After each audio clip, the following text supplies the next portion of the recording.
Yeah, and with the next topic, we don't want to take risks because we want to feel safe. And I said this already last year when we had our virtual conference, but I thought maybe we have a different audience, so I would like to do this again. Because I found out that the legend has it that Achilles was born in Larissa, and Hippocrates, the father of medicine, died apparently here. So now with those two historic figures, Larissa is the perfect place to have our final topic. Because if you don't have the right kind of cybersecurity, that might be your Achilles heel, and with the right kind of medicine and patches, the virus won't be able to infiltrate your system for too long. So a little bit of Greek mythology that will help maybe with our next topic. And for this particular session, Paolo Boscolo will take over as session leader and will guide you through this part of the program. And I welcome now Paolo Boscolo, basically the new party organizer in Prato and dancer. So please, Paolo, take over. Good morning, and many thanks for the fantastic evening yesterday. What we are doing now? Yesterday it was presented one group by Matteo Satta that is grouping together some city of the MC organization to deal about a special topics, needs they have. And Giorgio announced that in MC we are organizing the work in this way. It means that we are grouping different members having different interests in the so-called special interest group. One of them is also has been established for the topic we are going to discuss in this session, cybersecurity, because it is going to be one of the most important topics for local authority too. We are living in a world where the cybersecurity is also an aspect of the war we are living, because some government is using these instruments to try to put to create problem to other administration, to other government. And the local government are not excluded by this war. And we have a lot of events that happen every day in Italy, but I think everywhere in the world, where some administration are completely blocked because of some attack. Central organization are blocked, hospital. So it's a very risky situation. So we decided in MCE to create a special interest group for that topic. And this group is led by a person that I would like to introduce now, Oliver Schauber. I don't remember the correct pronunciation of the name, sorry. So I will invite him to come on the. Yeah, you can come. So. He will explain, of course, what is this special interest group. Let me introduce him. What he's doing. Oliver is a risk partner for an important company, Rolls-Royce. Everybody will know it. So he's not working for a local administration, but he's in charge for security for this company.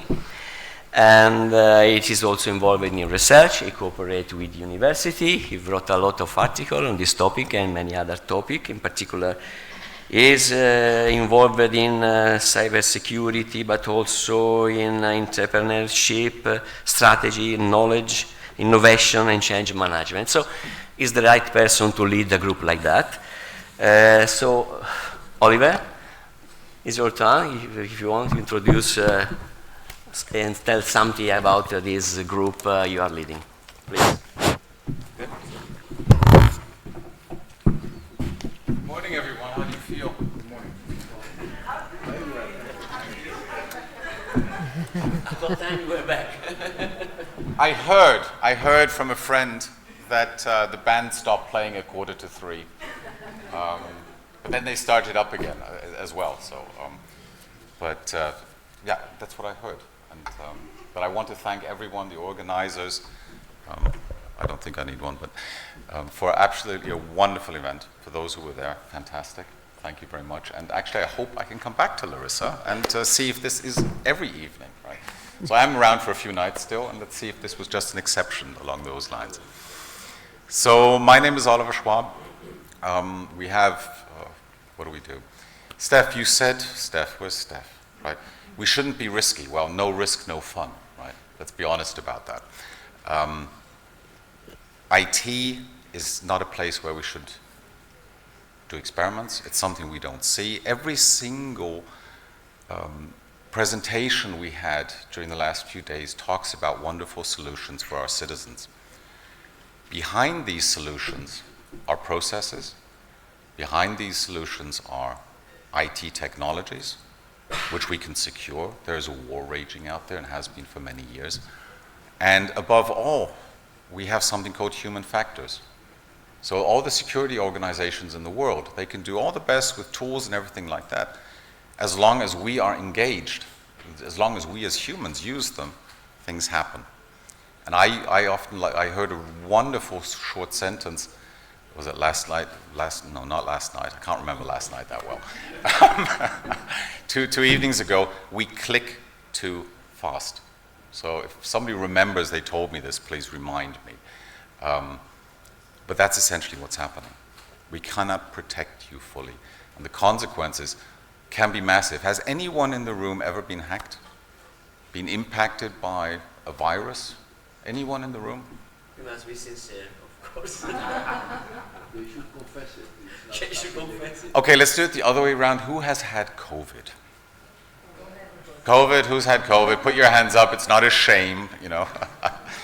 Remember the moment you noticed you were positive. You know, you're not feeling well and you took the test and it was like, oh dear, right? Second red line. What was the first thing you did? Think about it. You probably, well, had a bit of a shock, right? Okay. But then you told your friends, your family, your partners, look, I'm infected. And you stayed away from other people. And this is a lot about what we're trying to do in this special interest group, this working group, to bring together cities, to bring together IT leaders in cities and the politicians, the elected officials, to understand that together we may have a chance. And this working group is something, if you look on the banner, it's called an ISAC, an Information Sharing and Assurance Center, which is, we're not yet a formal entity, but we are recognized as a group. We have about a dozen city members. We are recognized by ENISA, which is the European Agency for Cybersecurity.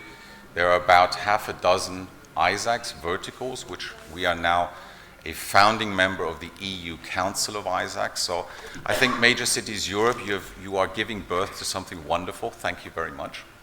Something needed. We don't have Greek representation yet, so if anyone leaves before the end of the day this morning and you want some friends, drop me a line. We work together and you'll hear more about this today. We will finish on time. We have a wonderful quick video intro from Rossen Nagayo from ENISA. He couldn't come today. Just saying a few words. We have Alan Shark, a friend from our partners, CompTIA in the US. We work closely with the US ISACs as well. Right? These are communities of cities working together to protect themselves. Then we have a speed dating session, Giorgio, you mentioned. And then we have a tabletop exercise. And you saw in the title, you've been hacked. You have to pay something. What does that mean? And this is very interactive. One more comment and then I'll be quiet.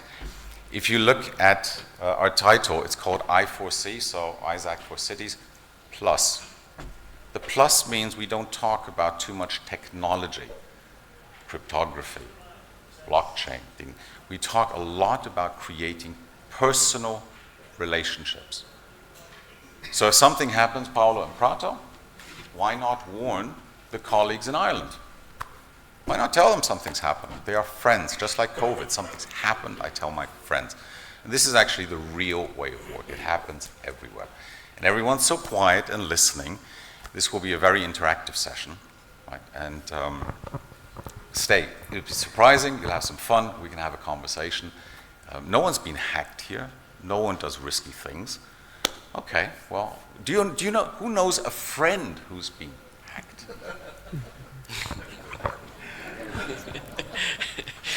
And by the way, we have dear friends in Israel and Tel Aviv, and they reminded me about a year ago, we have all been hacked. We just haven't noticed it. right? That's the first thing. Hacking is illegal. And the other thing is we've hacked ourselves legally. Who posts on Facebook? Who posts on Insta and TikTok? Who uses Google Mail? You've given everything away. The biggest legal threat actors are Microsoft, they are Google, and things. And we give it to them for free. And then we complain when we go in the office. So, wonderful afternoon. We're going to have fun. It's going to be interactive. Please stay for those that are leaving before we can do our tabletop. It will be great if you are interested in joining our family of IT leaders helping each other across Europe. Please drop me a line. We're a nice crew. I think some of us danced together last night, I think. Yeah. So I look forward to Oliver, can you tell some words about how this group is working, what we are doing, what we are planning to do in order to make clear why we created the group? The topic is clear, and Yes, absolutely. In the slide pack, you'll see some things. So we have Coffee Corretto, I think it is. Coffee Corretto every Friday morning. You can come in your pajamas. We just have a conversation. This is just a hello, getting together. Now and again, we have special events where we just come together on a special subject. We are launching a project in January, which is member-funded, so we can do what we want, not what the EU wants. But important for us. And we're going to look at security assessments. We're going to look at maturity models. We're going to look at how do we protect ourselves, right? So NATO has a decent model. So can we do this for cities, helping each other? So that's the one thing we do, Paolo. And the other thing that we're doing is we will be preparing to get some funding calls and things like that. We are growing carefully and slowly. Small is beautiful, right? So for those who remember some of the thinking and the theory there, but we're very concentrated on those relationships, on trusting each other, because you'll see later today we talk a lot about there's a way of classifying information, right? It's called TLP, Traffic Light Protocol. TLP white you can share with anyone, and TLP red is like really relatively confidential. It's the sort of stuff you may share at 3 o'clock in the bar or 2:30 in the bar, whatever. That's the important stuff. Why do we come to conferences? A couple of decent presentations, we hope. The networking outside, for those staying in hotels, it's the conversations, the connections. That's what we focus on. And personally, I research a lot in this world. I think trust happens in seconds, milliseconds, the moment you meet a person. And I'm tired of Zoom. Who's tired of Zoom? I am. Yeah, stop. I hope that explains it a little bit. okay. One the tool we have is a group of email group. You can subscribe. So if some of us will have an event or something strange they want to like to clarify, if the other colleague have the same, we just send an email on the group with the code that Oliver explained, the TLP white, red, in case you don't want to circulate so much of the information, and you can exchange our experience. Say, oh, we had the same last week. I solved the problem in this way, or things like that. We are trying to work like friends, like family, because that's where the important information happens. COVID, right? No, I didn't tell my manager, but I told my family, the people I care about. And in this respect, to the technical team, maybe this is a good moment. Hello, the technical team? Yeah. Technical team is... Could you show before you show it, yeah. Who's seen Guardians of the Galaxy? Anyone seen it? So in Guardians of the Galaxy, there's this really big bad guy, a big ship, and they're attacking, they're going to destroy Nova, it's called, the Earth, so to speak, and they protect themselves. So cyber actors are the big bad people out there. And they're big and they're bad. Believe me, they're bad. What we can do is get together and protect ourselves. And this is, again, thank you. I think it was Dominic from Ireland who suggested this one. I love it. 1 minute scene, they're protecting Earth. And this is what we do. Can we play? Do we have some music? Sound?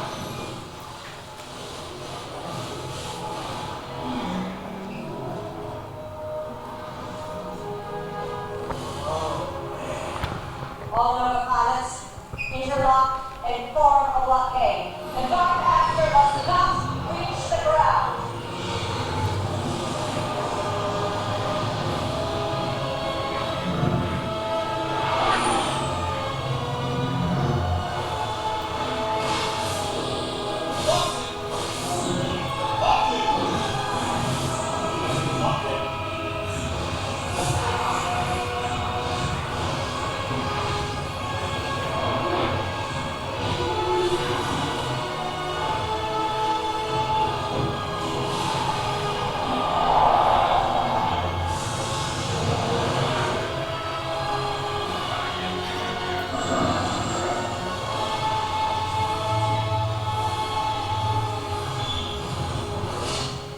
All the little Davids against the Goliath. This is I4C in action. Oh my This God. is I4C in action. No, hold on. There's one final level, which is called the dance battle. But we won't do that now. Those are so, Paolo, back to you. Thank you. Then, Isaac for City is not the only initiative as Isaac, of course. The European Commission is trying to support the creation of different kind of Isaac in different kind of sector. And we have a person from the Commission that unfortunately cannot be there here, so he sent a video to tell us what the ENISA he represents is doing for that.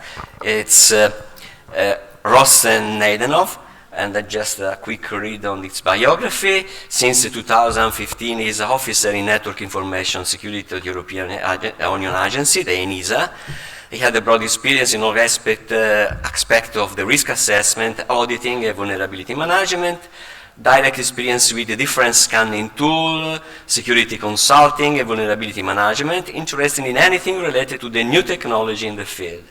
Currently, Rossen is working in policy implementation in cybersecurity in different areas, including finance, automotive, and we had the possibility to meet some of the other Isaac that ENISA is supporting that are more developed than us because they are representing private sector that are funding this kind of initiative very strongly because they need something to defend themselves by the attacks. So, if it is possible, you can have a look on the video that Rossen sent us.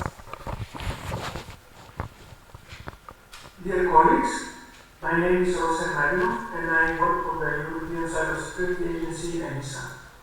I would like to thank Larissa, the city of Larissa, the municipality of Larissa, as well as the major cities of Europe for inviting me to this conference that gathers hundreds of delegates from all over Europe each year. I understand one of the objectives of the conference is becoming resilient and secure in the real world, and the real and the cyber world, of course. This is one of the cyber strategic objectives of the ENISA that helps the European Union to become more cyber resilient.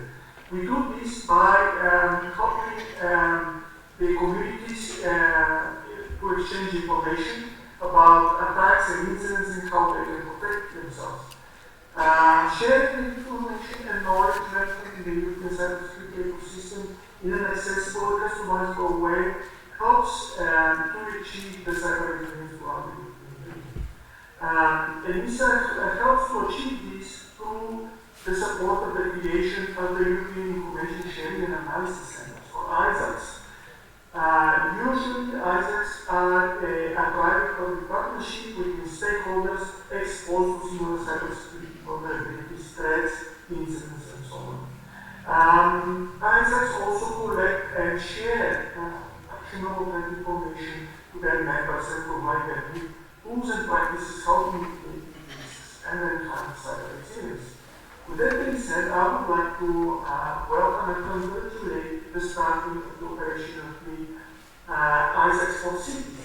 This time they operated 3 months ago, and they have members from CEOs and CISOs of cities exchanging information to improve their individual and collective cyber resilience, and as well as reduce the probability and impact of cyber attacks.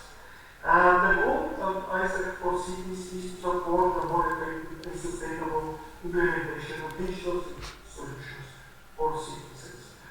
Information sharing between stakeholders across different countries is one important aspect for cybersecurity. Knowledge on tackling cyber attacks, incident response, mitigation measures, and regulatory controls is the key to help the stakeholders to become more cyber resilient.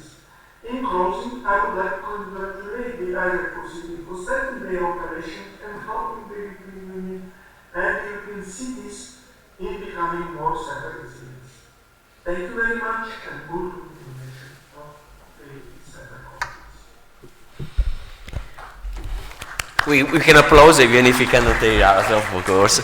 But as you heard from the video, the Isaac for C++ is the only Isaac that currently is born in Europe, and so ENISA is putting the umbrella on our organization, on our group, because it is important that also city get organized about this topic.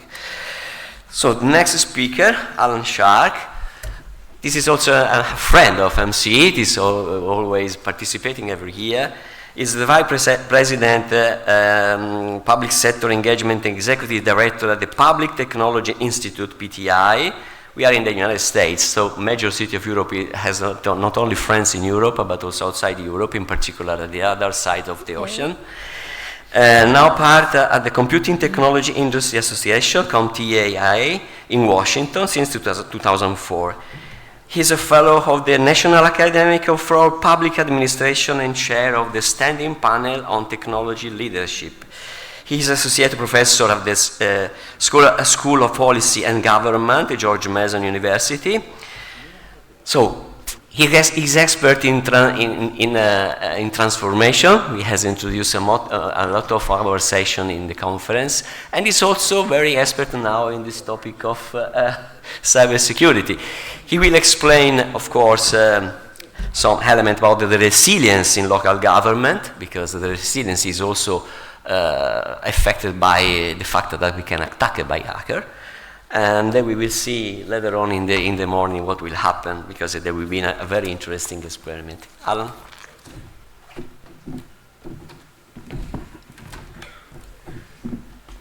Good morning, everyone. One of the great things I like about MCE is they meet in such wonderful places that you would never normally see. Not the easiest places to get to from the States, but it's well worth it. Because once you're here, you're trapped. You can't leave. And the hospitality that is afforded us has just been fantastic. And I really enjoy my moments here with all of you. This is, I think, my 10th visit to an MCE event. And the topics get more interesting as we go along. Let me just start with a quick story that sets the stage. There are 3 old women, and some of you may have heard this before, but worth repeating, it sets the stage. 3 old women are sitting celebrating, and a man overhears a conversation, and they're all celebrating a significant birthday. They're all over 90 years old. So this person is curious, and he comes to this group, and he says to the first lady, "What do you owe longevity to?" And she looked at him, kind of flattered, and said, "I don't drink. Never had a drop of alcohol." And he said, "Oh, great." And he turned to the second woman, and he said, "And what do you owe your longevity?" And she said, "I don't smoke. I've never had a cigarette, ever." And the third, now he's curious, and he said, "And what do you owe?" And she says, "I don't own a computer." And he's curious, and he's wondering, wait, what does this mean? And he says, "Well, I heard about those things, all those nasty viruses and everything, and that's why I'm still alive." So there is a lot of truth to that. If we weren't connected and we didn't have all the wonderful things that we are so dependent on, we would all perhaps be safer. But we need to protect ourselves as never before. We take everything we do for granted. It used to be the most important thing a person had in their possession was their wallet. Today, if we lose our little mobile device, that is far more troublesome, given all the information that we store on it. So we're living in a time, and it's too quick to click is the term. That you heard that here. Too quick to click. And we are so fast, we are taking things for granted. Now, we had something fun for you in store for last night to encourage more people to be here and realize that this topic affects all of us, because we wear multiple hats. In government, in business, in our personal lives, all impacted by the decisions that we make. And as Oliver pointed out, we are complicit by willingly giving a lot of our information away and not even checking the security settings in our own personal devices. We also assume that people will be protecting us, as IT used to do. Now we're fighting a whole new environment where we call it whole of government approach. which is so critical. So, in my presentation, I just want to share with you some research, but the thing we were going to do last night, at one point we were going to darken the lights for those of you who were in the gala, and then we were going to step up and say, do not panic. There is an attack going on in 14 cities, and everything is, we understand what's going on, don't panic, but don't rush back to your rooms because your card keys will not get you in because the networks in all the hotels are down. All the power signals are out because we have central controllers. None of the traffic lights would work. So there's chaos in the streets, there's gridlock, nobody can move. And what's interesting is what I just described has actually happened in some cities in a much smaller scale. It's already happened, and that's how serious these things are.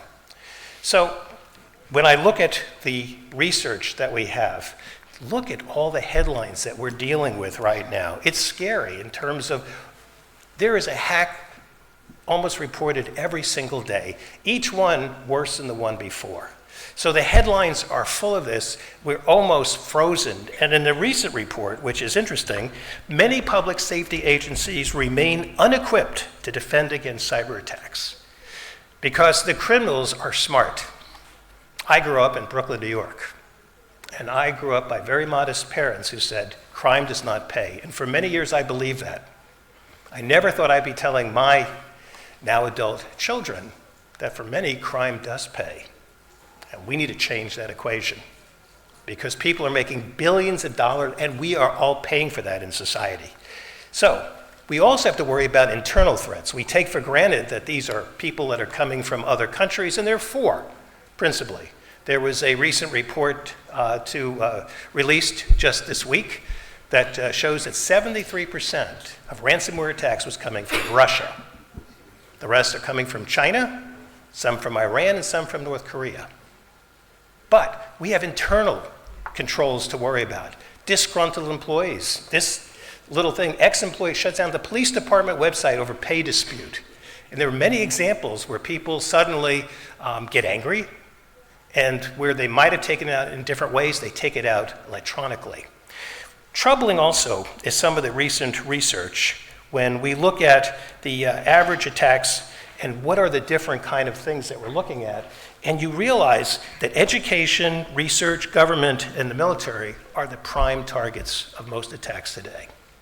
Take small governments, it's even worse because the criminals are using basically software called bots that as we sleep, those of us who had a few hours of sleep last night anyway, they're constantly going through the internet, every single address, probing everything, looking for weaknesses. So, when we go further into the research, we see that there are a couple of things. One, we find ourselves generally understaffed.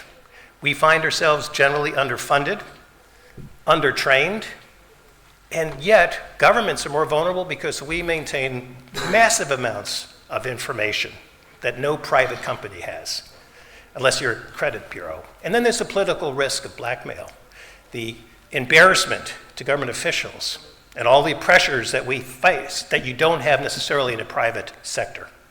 So we do research at PTI every year, and our study just came out about 2 weeks ago. And we want to know how engaged or familiar are our elected leaders when it comes to organization cybersecurity efforts. And what's interesting is the smallest amount was very engaged. Well, not engaged and very engaged were fairly close.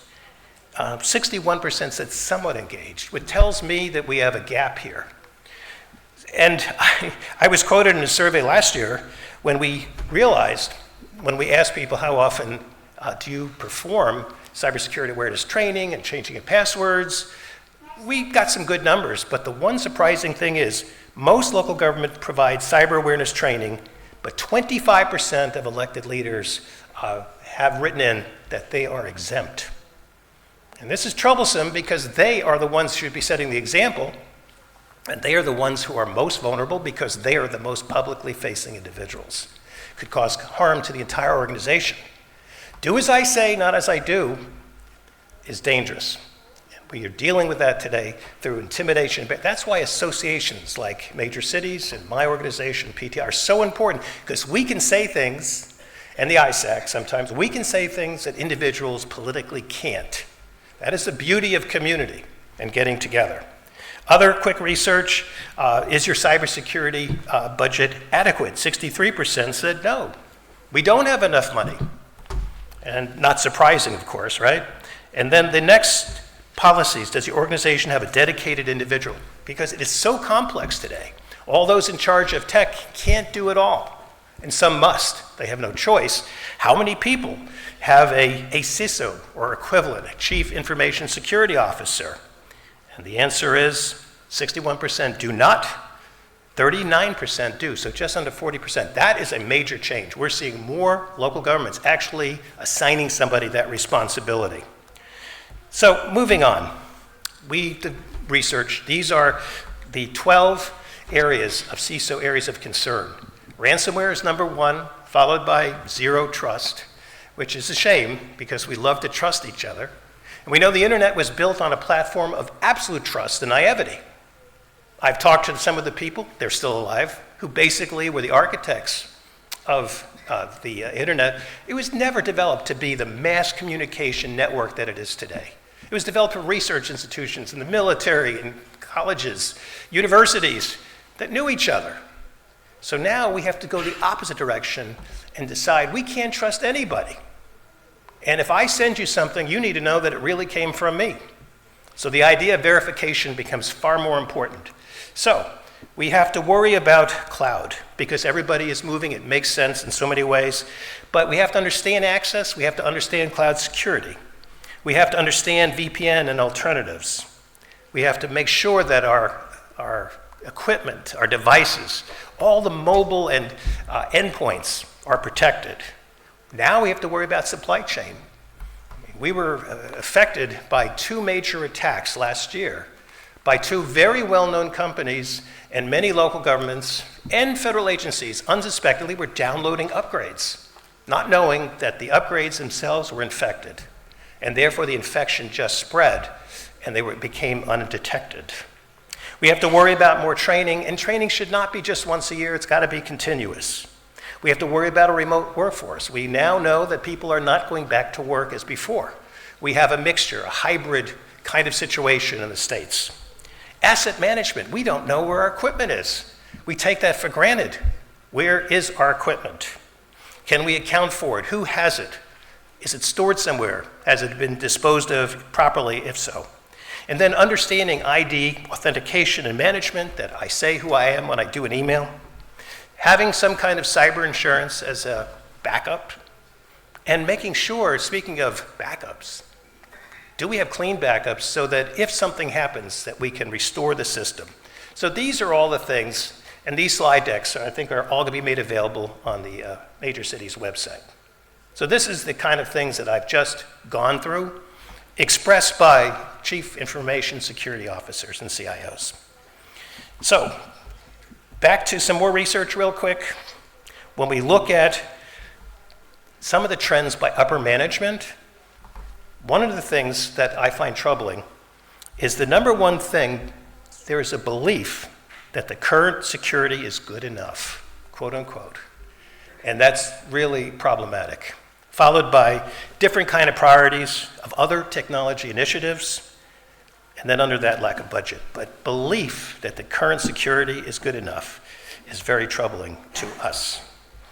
We do follow, and Oliver mentioned this, with RMS ISAC and ISAL that CompTIA has, the basic framework, which sounds so simple, but it's something else to apply when you look at the maturity models and how we should map to the very standards and frameworks that have been established to be able to identify, protect, detect, respond, and recover. Sounds real simple, but our plans must map to this and understand all the elements. So what does that mean? When people say what tech managers should focus on now, inventory. What is it that you have, both hardware and software? Perimeter checks on a regular basis, and hopefully by an outside entity. Identity management and access, zero trust policies, having backup integrity. I cannot tell you how many people have found through tabletop exercises, which we will do later, that the backups they thought were good were also infected. They didn't have a good way of backing things up. They were not following best practices, and there are ways to do that. Mobile device management, continuous vulnerability monitoring, and then we cannot forget the need for constant training. Now that comes from our group because we do provide. We are the world's largest certification group that is vendor neutral in the world. And between PTI and CompTIA, this is a good place to look for all the different kind of certifications, Network Plus, Security Plus, Data Plus, and all these other certifications that can be taken online. Continuous monitoring, and this idea of staff competencies, getting back to that, we have to train, train, train. Training is so important, we cannot take it for granted, and unlike getting a college degree, which is a one-time deal where there's no obligation to go further or go back to the topic of choice, certification means that you have to be recertified every 3 years, and you want that. I want that from my doctors. I want that from the airline pilots that flew me here, that they are certified and recertified to make sure they maintain their competencies. And when it comes to cybersecurity, it's the same kind of thing. So we want to be able to have continuous monitoring, training, and having tabletop exercises. Public safety is known for all the drills that they do, and they have their own certifications. We need to drill, practice, practice, and we have done tabletops in the US, and we always, even with the best organizations, uncover weaknesses that the local government didn't even know they had. So with that, in closing, I want to say that we have a new challenge in the States. We have $1 billion fund, the first time in history in our country, where they're giving $1 billion to local government to be funded over 4 years. And then when you think of all the 50 states, all the local governments, that money suddenly doesn't seem to be that much. So we have a challenge. We do have money. We have a precedent now where this is kind of a way to go. So we will see. I've been very skeptical. So I want to just say future thoughts. We must share more. This is why ISAOs and ISACs are so important. We must share and pool resources and expertise. We really must require automated system monitoring constantly to look for anomalies, trends that could be troublesome. We need to have required continuous employee training, not once, continuous. Government must provide greater support.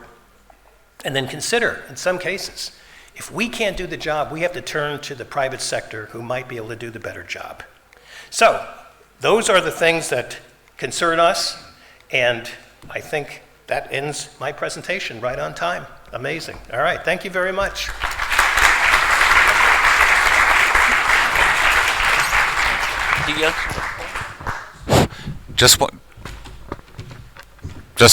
Can you hear me? Yeah. I think you can hear me now. Just one quick comment, please. All of you are involved in projects on digital cities, or you know about them, about smart, thousands of sensors and everything that's happening. These are things you're doing in your administrations, and I think it's fantastic. It's the place to be. Please don't be scared of IT security or cyber people. We're nice, right? Come talk to us as early as you can, just to make sure. You know that pilot you create? You know that little pilot for just enough money? That's the permanent solution for the next 20 years. And if we don't design it in now, you know, and if you're unsure about talking to your own IT colleagues, come to us as an ISAC. We will, that's part of our job, of helping, guiding in a friendly way, and we don't have to release information to anyone else either.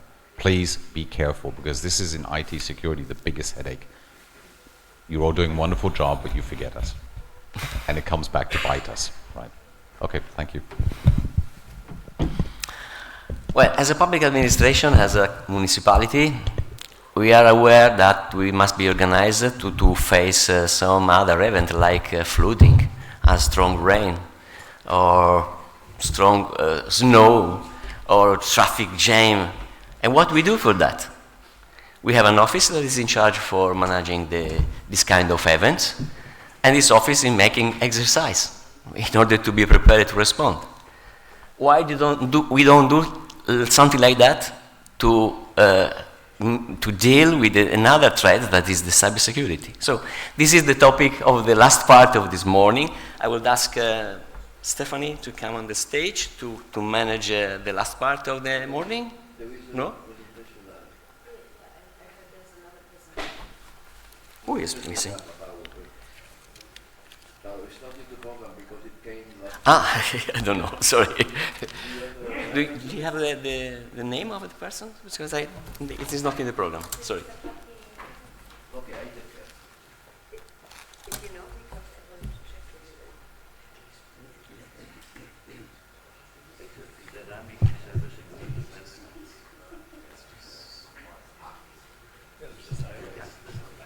Okay, sorry.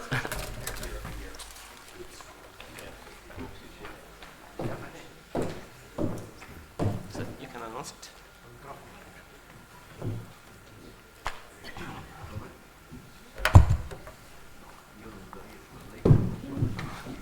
Okay.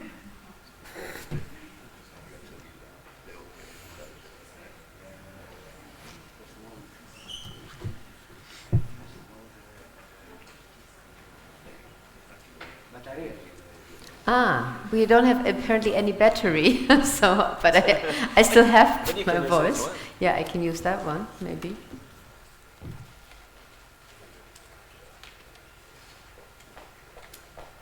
I'm attached to the technician, so it's a problem.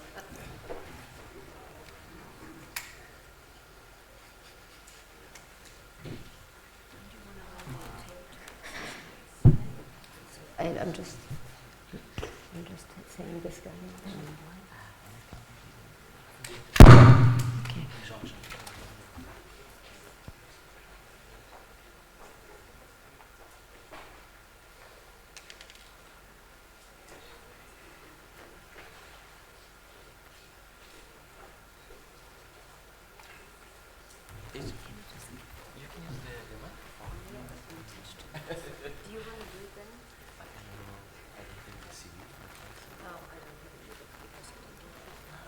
But I will try anyway.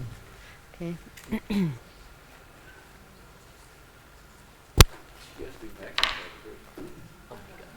She has been hacked. Yeah, I've been hacked.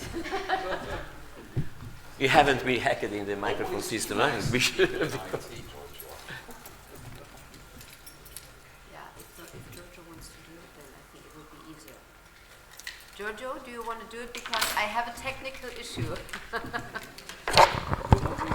Yes, please do it because I'm having a technical issue here. Annunciare la persona. Annunciare te perché c'ha dei problemi. Yeah, give him the microphone. Give me the program. Yes, Yeah. thank you. So I'm not Stephanie Dreyer. I'm sorry, I'm not so good. So we have here, we have now planned a very short presentation, 5 minutes, from a European project. The speaker is Alex Papanikolaou, and he's going to talk about a European project called CS, which means Cybersecurity Aware Next. Are you, is he in? Okay, good. Welcome in. You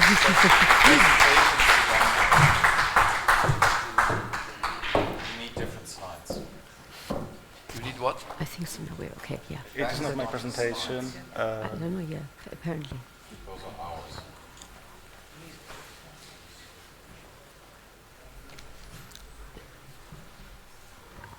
Which one?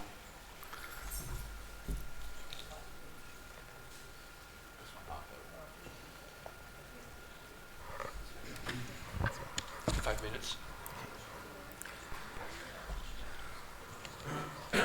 Okay, so good morning, everyone. I am Alex Papanikolaou. I am CEO and co-founder of InnoSec, a company specializing in information security and cybersecurity.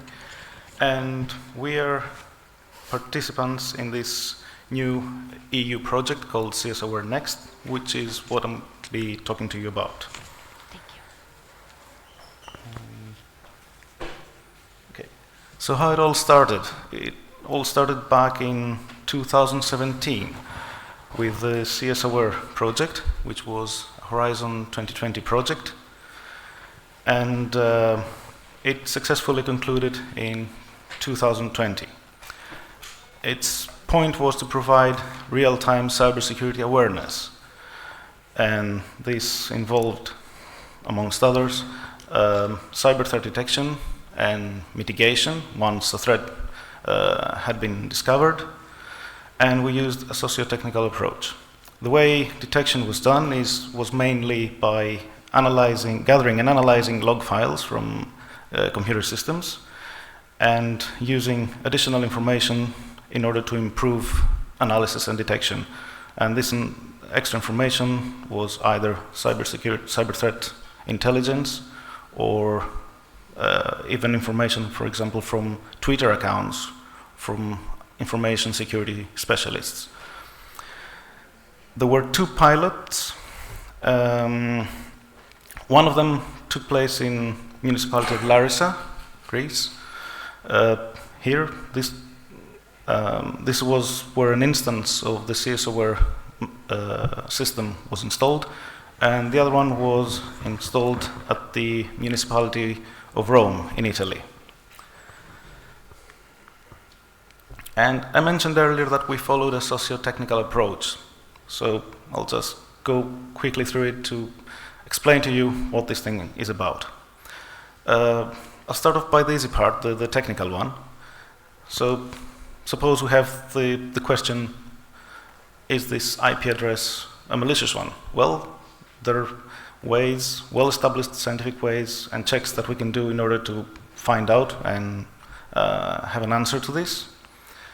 So this is more or less straightforward process. And once this has been established, if this IP address has been established as being malicious, then it most probably will be blocked by a firewall, either permanently or for a short time. The social part of this socio-technical approach, I'll try to explain it by using another example. Suppose, for example, you have 5,000 reads in your database. To start with, do you know that they actually occurred? Or have you detected them? Do you know that they have happened? Once you're aware that they actually occurred, then is this number a normal one? Is it too low, too high, just about right? So it could be perhaps that some user is refreshing a web application too frequently because something is not working properly, or he's bored and he's just pressing F5 to refresh. Or it might be the case that there's a cyber attack in progress and it's gradually copying your data and it's about to send it to the internet, make it public and expose you. If you have a definite answer to this question, if you know for certain, if you're certain about the answer to this question, then you have cybersecurity awareness, otherwise you don't. And then we moved on from CS-aware to CS-aware Next. A spin-off company was founded in Estonia in 2020 in order to take CS-aware to the next level. That's why we called it CS-aware Next. Very intuitive. We are 21 partners from 8 different European countries, and our aims are to improve and extend the CS-aware platform, make it better detection and smarter and more automated using artificial intelligence.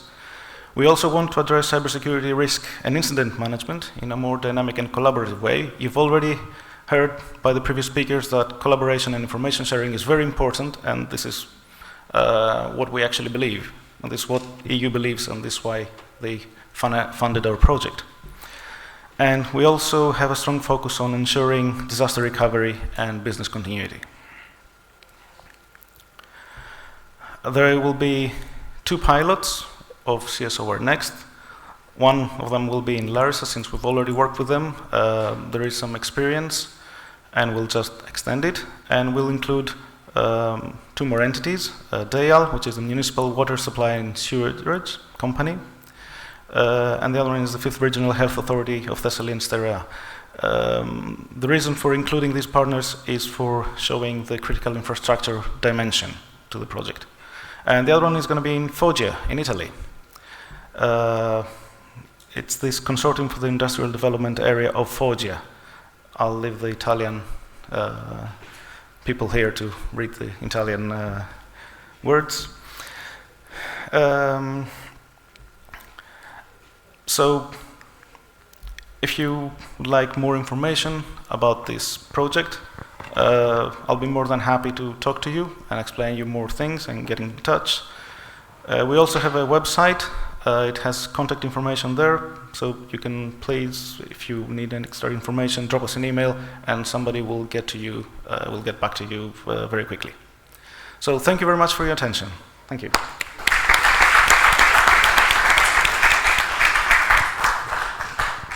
Me? Okay.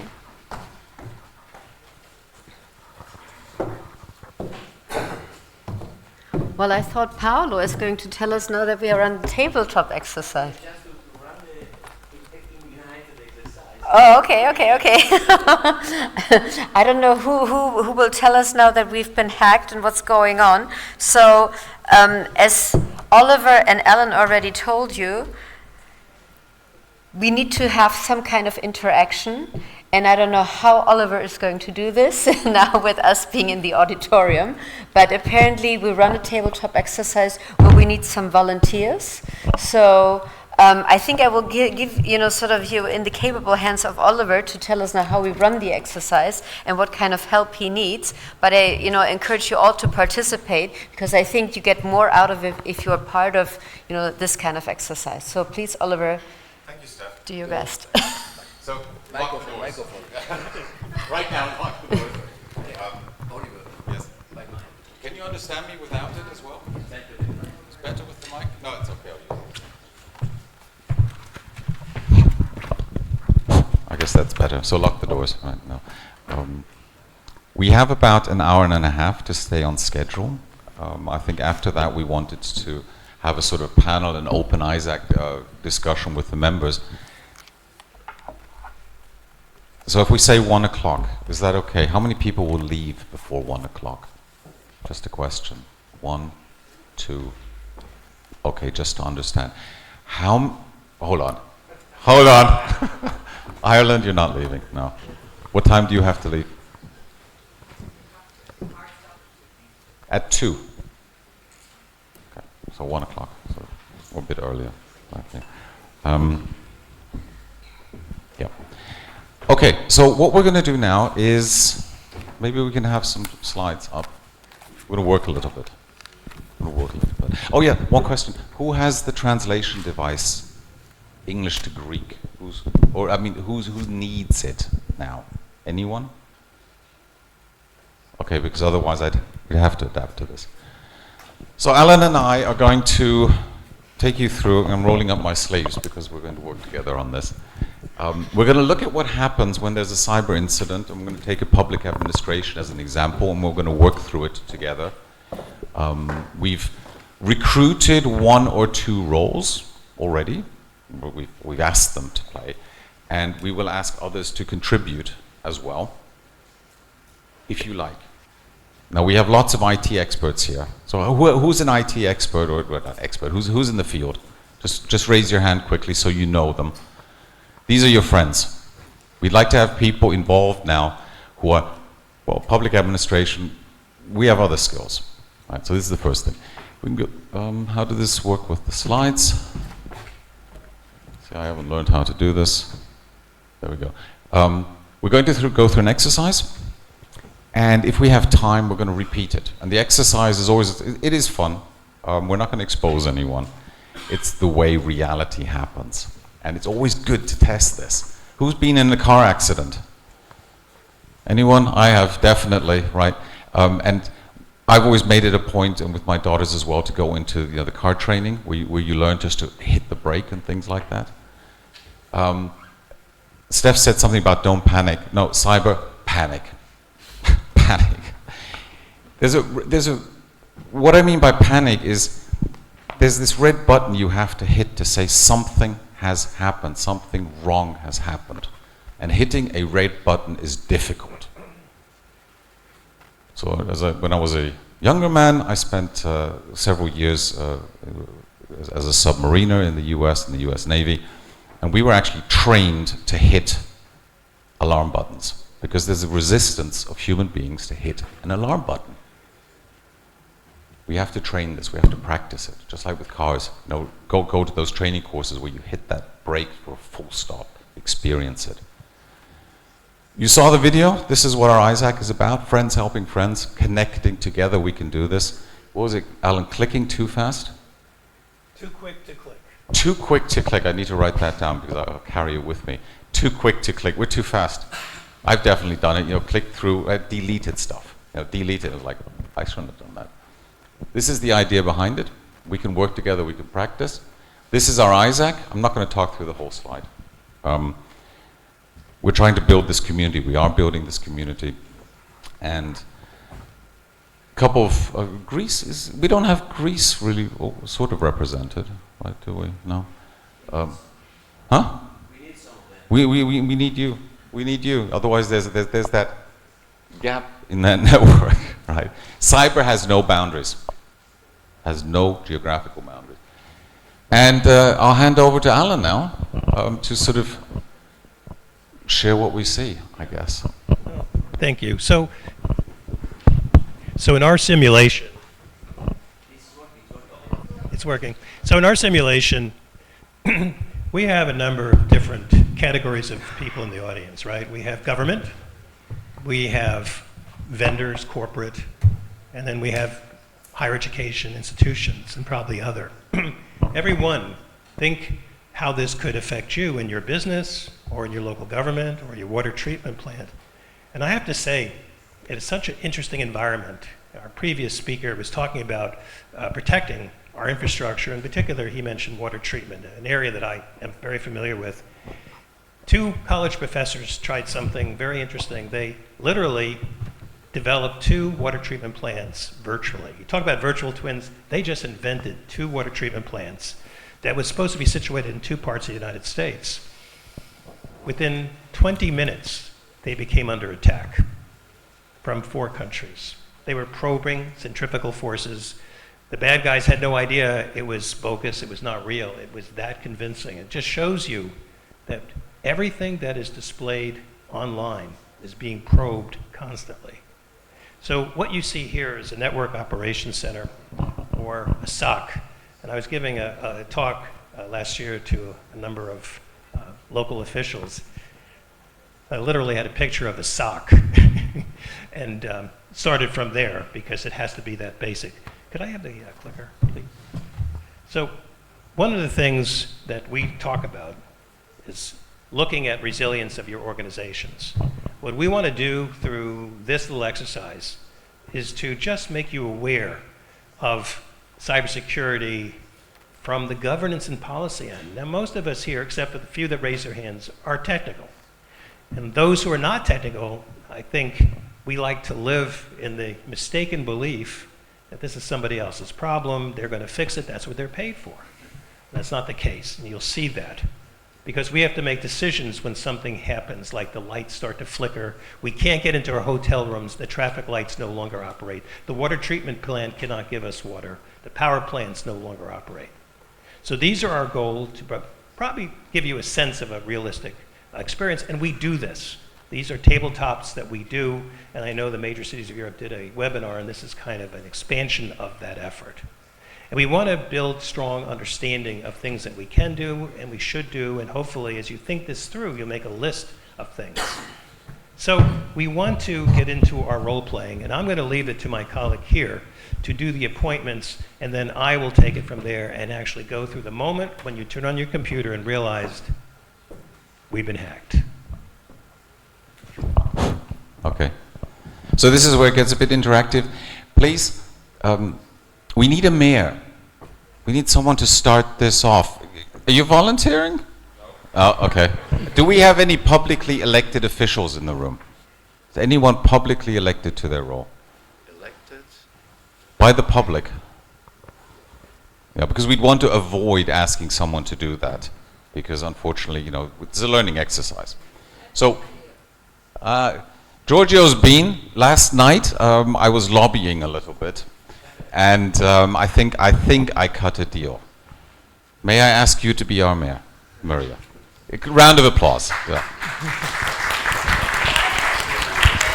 just come up there. This is like a game show. Where This is a game show, right? Yeah. There's something to win here. If you have questions, jump in, right? I don't think we have a couple of screens. If you can just take a central chair, I mean the central one, Alan. We have to give her the center. You know, Okay. she is the mayor, and we're going to need a couple of other players, right? We will be kind to everyone, right? This is not about exposure. This is new to everyone who's going to be up here, and above all, it's real. Believe me, when something happens in a city or in a company, it hardly ever happens. But when it happens, then it just gets interesting. So, Maria, right? Maria is our mayor. And how big is our city? Shall we say 200,000? Yeah. 300,000, something like that. So it's a decent size. Monday morning, you're going to have to present to your council. Public, the TV is going to be all of this sort of stuff, right? Something really important. And you can see it on the screen at 7 a.m. on the Saturday morning. You get up, you're feeling good. You turn on your laptop, and I need a clicker somewhere. Or just click us to the next slide. But let me just say something. Why did we pick Saturday morning, 7 o'clock? Because 90% of all ransomware happens on weekends and late at night and our holidays. So, and there's so much evidence that only recently have we seen the pattern. So when people go home for a weekend and relax, that's when the criminals are most active, because they know that we're understaffed and we're not necessarily paying as much attention. I have to be careful that we have so many stories. There's so many stories on it. So this is a screenshot from Wikipedia. Dear Mayor, this is what you see. Let us explain to you what you are seeing. Alan, could you go through it? So what we're seeing is that every employee is coming to work, and the mayor is coming to work or at home, because it could be either way these days. And suddenly you see a screen that is locked, and they look like this. And some of them are pretty sophisticated, even have a countdown timer. And what they're saying is, all your files and systems are locked down and encrypted. And the only way that you're going to get your files back and access to your system is to pay a ransomware fee.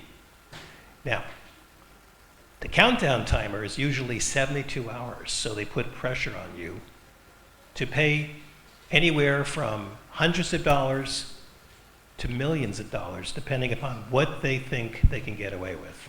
And let me point out, the success of all this activity has caused a new market where the price of ransomware has gone up to a point where it was so inexpensive to something that is far more horrific and more difficult to pay. So the mayor is now getting phone calls, right?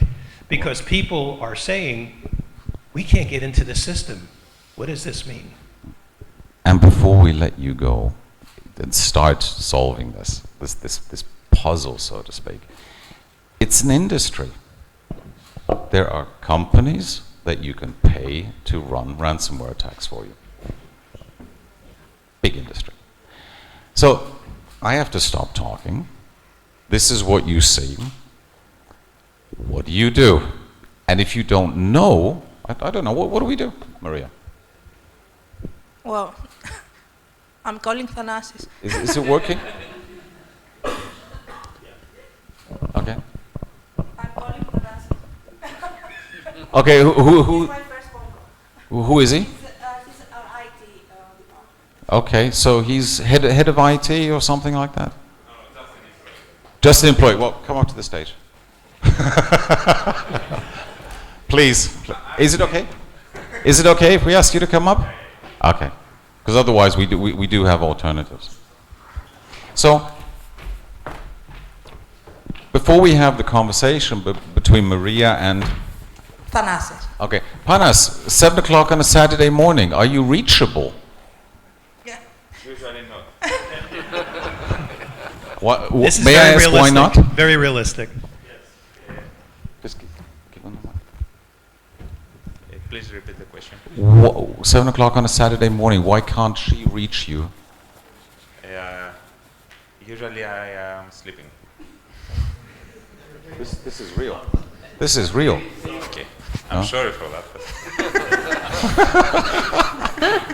First problem, reaching someone. And you use your mobile phone, right? So Alan, anything to add before we ask Panos to go? Yeah, I mean, there are a couple of things that are going on here. Number one, if you were all in the office, which say this happened on a Monday morning or a Tuesday morning, there's a question about communication. And so what we have found in real attacks is not only is the network down, but we are now moving to voice over IP systems. So now we have no phone communications at all.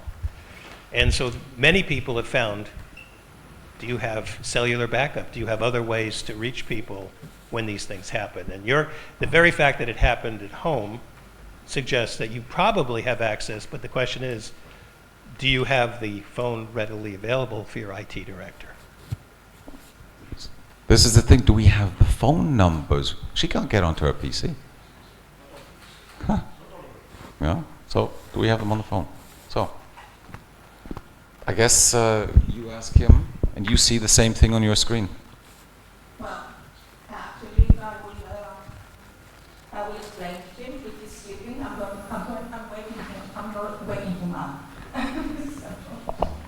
And I will probably tell you that this is what, maybe take a screenshot or How? picture with my How?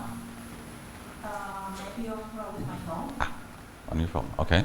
Yep. I will get my camera, take a picture of my screen, send it to him, and Sending. Does it work, Alan? So you're using private email to send a picture of your encrypted company or public administrator. Just be aware of this. Think about Well, normally we're trained to use the municipal website, the municipal communications. So chances are that's down. So your normal channel of communication is no longer viable. So now to the IT director, though, quick question. Now you've been contacted, you've been woken up, and you have access. Now you're seeing this screen. What is the first thing that you would do?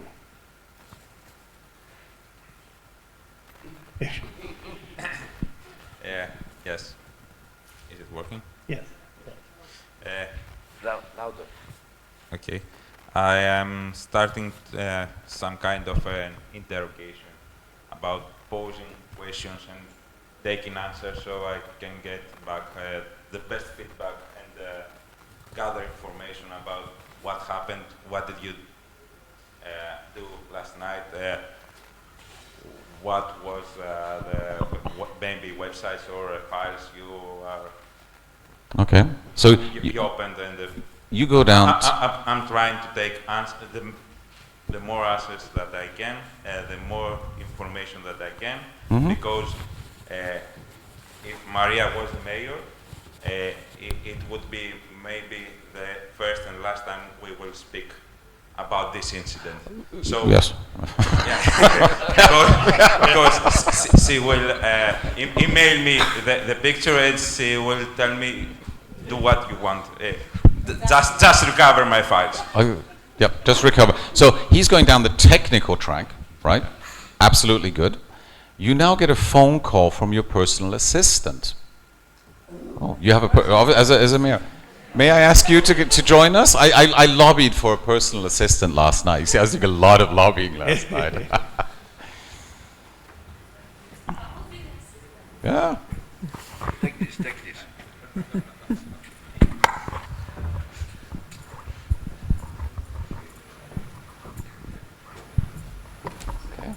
Welcome. I forgot your first name. Eftehia. Eftehia. Wonderful. I will sit here. Yes, please have a seat. And she calls you and says, "I've got a red screen." And by the way, a friend of hers called her who also works in the city, who also has a red screen. What do you say to your assistant? Because now, to the audience, who do you think is the next? Well, let's say, who do you think is going to call now? Outside of the city. Do you think anyone's going to call? Well, let's add a little more drama to this. Okay. The public now is starting to realize that there's a problem, and that's how the assistant realizes that, because she's dialed in But the public realizes the website is down too. So now the public realizes, the few who might be there on a Saturday morning, realizing there's no web to look at other than, so the public is seeing something is wrong, and they're seeing the dollar amount, and they're seeing a countdown timer going on. So we have political Does the pressure. public see this as well? Yes, on the website, sure. Oh dear. So it's we not have- 72 hours anymore. Now we're probably into 68. Yeah. So, as Oliver's pointed out, we have two tracks of thought going on here, right? We have a political track, which is now the mayor saying, you're going to be getting more calls. Luckily, your assistant has weighed in. You're trying to think now, who do I contact? Do I call the press or do I wait for them to call me? You're also thinking, what do I tell my constituents who are starting to ask questions? Questions that you wouldn't even think, like, well, I can't do my online divorce papers. I can't conduct business. I can't get my contracts downloaded. I can't pay my fines. All operations of the city are null and void at this moment in time because everything of the city operations is frozen. So website is down, phones are down, it's voice over IP, right? Emergency services we need to think about in a second, I think. Your phone, people are calling. Your phone, people are calling. You are not figuring this out. You're trying hard. We can just go to the next slide, please, Alan. I think we can have some questions for the mayor to now begin thinking about. Right? Maybe you'd like to go through them, Alan. Well, the questions which we started here is what threats to citizens are now imminent? And one might be, we do depend upon the business of government to conduct certain personal affairs and business affairs. So suddenly it's starting to seep in that what happens on Monday? I mean, the weekend probably is a time to prepare. That's good news in a way. But what happens on Monday? And what action steps are you going to do? And more importantly, what is the priority? Now, everything we're saying here has really happened. So we're not inventing this. And the priorities are, I want to restore the system. But we don't know yet, in real time, from the Saturday morning, which systems are infected in particular.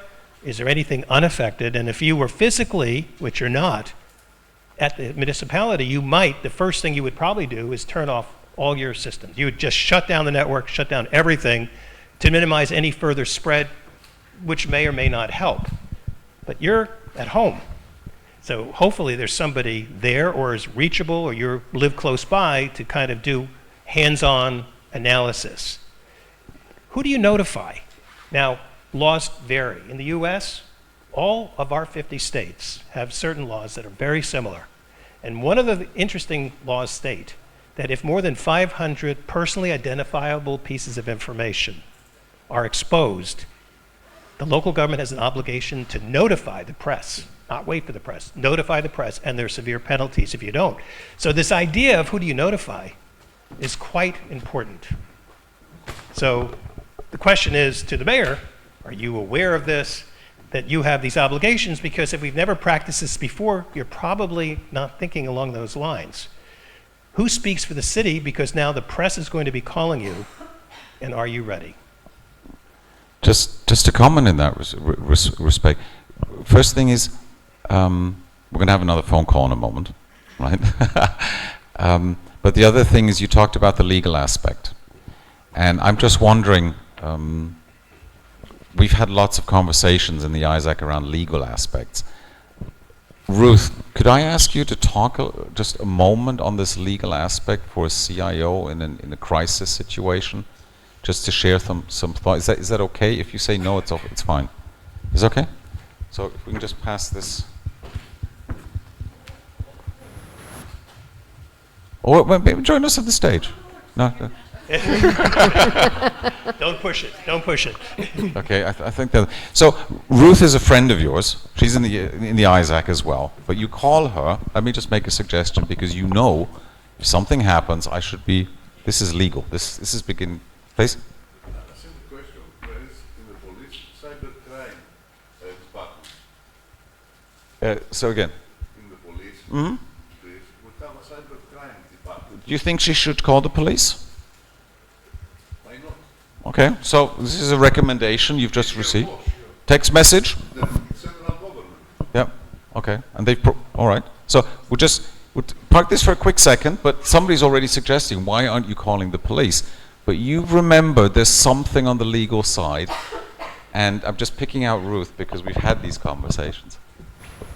Well, you all have GDPR, so you have 72 hours notification of the incident to tell the Data Protection Commissioner in your country, and that's really important. And sometimes it's confusing. When does the 72 hours start? In Ireland, because our health service executive was attacked, the government decided no ransomware.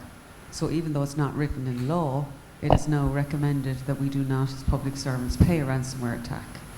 In our ransomware policy, which is written down and approved by our senior management team, our ransomware policy also says, in the event of a ransomware attack, we do not pay a ransom. We will immediately inform the National Cybersecurity Centre, immediately. We will also inform the Gardaí, which would be our police. And it has come to our attention from talking to other colleagues in Scotland that they had a ransomware attack and they were told, your network is now a crime scene, so you cannot restore to the crime scene. So potentially you're talking about creating a completely new environment, separate in addition to the existing one. So there are the three aspects you may wish to consider, but the most important is the ransomware. And then of course you have to look at your public liability. Is there anything that is important for life? And for instance, if you have responsibility for, say, water processing, which in Ireland that's been devolved to another agency, you may have a public liability issue as well, in which case you're obliged to act and prioritise that first. So there would be just 4 aspects that we would have to consider. Well, thank you, Ruth. And this is a friend just giving you a bit of guidance. And there's a 5th one, if I could add, Okay. to what Ruth is saying. For many of us, in the States at least, we have something called cyber insurance. And what's interesting about that, when it talks about legal obligations, most policies say, which is interesting, you must notify the insurance company first. We have cyber insurance, and I would try to do that. And that violates our laws. So there's a real conflict. It has not been litigated in courts yet. But I've talked to many people who have called us, and I say, what do I do? I'm supposed to call the insurance company with the fear that if I don't follow that, they're not going to provide coverage because that violates this contract. So there are a lot of legal considerations. Ruth gave you 4. I never thought about the crime scene. That's really good. That's a winner. Not being able to restore systems because people do want to find who it is that's doing this. And so you want to be able to have the forensics to kind of look back if you can. But you're feeling pressure from the public. So there's a rational side. And we're seeing here the irrational side is get this system up quickly. There's actually a 6th, which we only discovered. It's not, the Scottish organisation very kindly gave us the benefit of their experience, and they took 2 employees who had retired as police, and each of them took turns to accompany the CIO as he or she managed the response over weeks or days, and they took notes because the subsequent public inquiries, it was very important to have a record of all your actions in a time-based manner.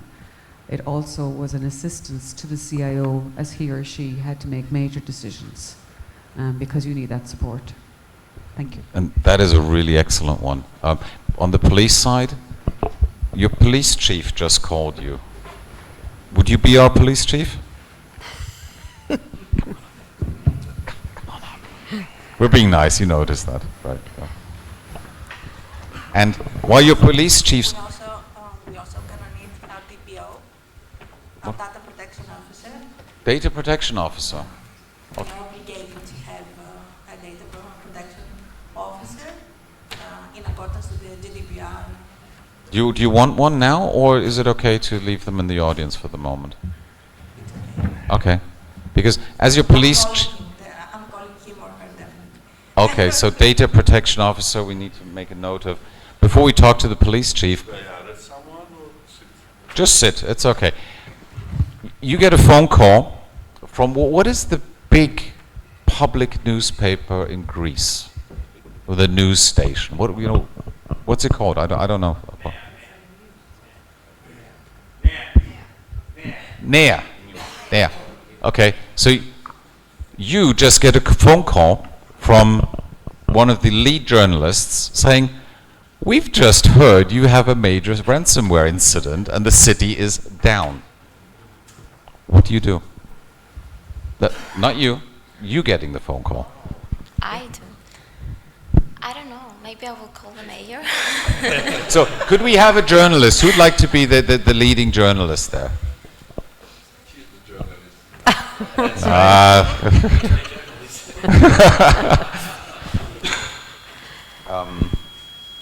Somebody volunteer to be a journalist? We'll leave Steph out. She talks enough. Oh, she's been having to talk enough. Anyone? Come on. You be the journalist. Come on up. This is press. This is press. They're now interested. They're smelling blood. Right? No, come on up. You play a major role. Public websites down. We can just go back to that. I mean, just click back. So, Alan, you told me this is what the public is seeing across the world. Wow, and it's now 65 hours or 63 hours, and it's Saturday afternoon. So, you've just called her and said, look, I'm from the major newspaper. Well, you need a mic? A mic. Oh, okay. Yeah, thanks. Hello. I just entered your site, and I just saw something really strange for me. Okay, it says that all your files have been encrypted, and it seems to have a problem. So what is happening? Yes, that's true, actually. We're trying to fix it right now. Mm-hmm. Maybe we need to press. Well, I'm sorry, but this is very bad for the municipality, Yes, isn't it? we know about that. And we're really sorry. We're trying to fix it fast. And what happens with all the information, with all the citizens that at the same time they need Perfect. papers? If I'm and jumping in, that is exactly right. Press is looking not to be helpful, but they see something that could be a real crisis, and the first thing is, what are the implications for citizens? What records or information could be exposed? Look at all the types of information the government has. So this is a chilling question. Mm-hmm. Go ahead. Okay. I'll just jump in for the moment to stop you for a second. She's asking the right question. You Yeah. understand me? Just 1 second. She's asking the right questions, and you are in a really difficult situation. Maria, she is speaking to the national press about what's happening. Just think about this situation. We're settled a minute, but you're beginning to sense that we might want to prepare. There was a question. How can we know that it's the municipality's problem and not the internet provider's problem? Oh, that's a good one. The point of blame is a huge issue. That has been a real issue because in today's environment, we outsource so many things that in some cases the website could be internally managed. In this case, it is. In some cases, the website actually would be somewhat functional, but it wouldn't tie into the network. But knowing where all the vendors fit in to this that are feeding information, the cloud provider, has that also been hacked? We're going to get into the backup, but knowing what are the service providers that could be part of the chain, talk about forensics, what is the chain of responsibility and impact? And maybe to add to that, there are two sides of this. There's one is the technical, the other one is that now the city websites across the world are showing this. Outside, they don't care where this is coming from. The press has just called. Right. And she found a wonderful personal assistant who wants to be helpful and supportive, who begins talking. Right. It happens. The crisis is for the municipality, the opportunity is for the press. Yes. Yes. Yes. This is reality. You feel uncomfortable. You feel uncomfortable. You probably feel comfortable because you like it. But I hope you're beginning to notice this is dynamite beginning to develop. She's already has it, you know, the ticker at the bottom of the news, city of X, all websites are down. So maybe in half an hour we have the 5 o'clock news, right? Oh, yes. Time is ticking. How do you feel? Terrified, actually. Yes, thank you. Panic. SOS. Just help. Yes. So you got a bit of help. Your police chief, I hope he can help you. Well, let me, before the, yes, but you showed that panic button. That's almost too easy. Question is, you are feeling panic as a mayor, and rightfully so. But the real question is, who are you going to, because I've seen this happen, where some of the mayors just turn it over to the IT department. Your problem, Mr. IT Director, it's you. And the mayor is quick to blame. I mean, what mayor is going to sit there and say, yeah, it's all me, I'm sorry. Not going to happen. So this whole issue of responsibility is really important. Yet you want to show a positive face to the public. But the IT Director, you're on your way to the facility. You're on the way to the government to kind of check things down, right? I'm already there. You're already there. And you probably are shutting down all your equipment and trying to figure out how bad is it. Yes, something like this. The first thing, I shut down the network, so no further damage. And then I contact the Ministry of Interior, the Cybersecurity Department, ask for directions. And May I ask a question? yeah. While he's doing that, I'm calling my PR department and trying to spin this. Yes. No, that's actually right. The mayor will turn to the PR department. I want to insert something here, at least in the United States. I would say that a third or more of local governments have 5 to 3 employees, average, for all of IT. So this idea of calling the department, we have to recognize that many smaller jurisdictions don't have that many employees. So very often, the IT director could be a one-person show or 2 people or 3 people with varying degrees of knowledge. So the mayor's made 2 calls. She's calling the IT, praying that it's not as bad as it may appear. And I think you're going to want to shut off the website. You might be able to control shutting it down, at least having it go dark. But the mayor has also apparently called the police chief. Well, and before we get that, apologies for beginning to move, just waiting again. You notice more and more people are getting involved. This happens fast. Oops. Yeah, exactly. Now That was hacked. We've been hacked. Stay calm. We've been hacked. Perfect. Ghosts. You talk about shutting down networks. So this is the website. But what other Yeah, the intranet. Okay, so what systems do you take down when you shut down the internet? Yeah, infrastructure like our routers, our switches. And what applications and services for the public are suddenly gone as well? Yeah, since the website that we are talking about is not on our own premises, and it is on cloud. Okay. So I cannot shut it down just like this. But after informing the cybersecurity department of the ministry, they take actions and steps. Which means is what you are doing with the public utilities, meaning sewage, electricity, watering systems, and so on. Because you maybe have a smart city and they are interconnected. Yes. But we are not. They're not that smart of a city. Okay. So no computers, no problems. Let's talk to the police chief because he's worried about public safety and control. Let's say that I just received the call as a police officer, but I'm not a specialist. But from my point of view, it should be the less interactions that should be done unless somebody coordinates the whole ecosystem that is involved in this attack. I mean, shutting down is not the proper way. Maybe there is also other things behind it. So if somebody has to control the traffic of this computer, which we find out the attack, meaning that somebody has to coordinate the provider, maybe who has access to this computer, to see how big is the effect in the municipality and all this. So, as a police, I would like to know who has access in the last 48 hours to this computer and check what happened there. Most probably will not be someone, I believe, from inside, but some, from my perspective and from my,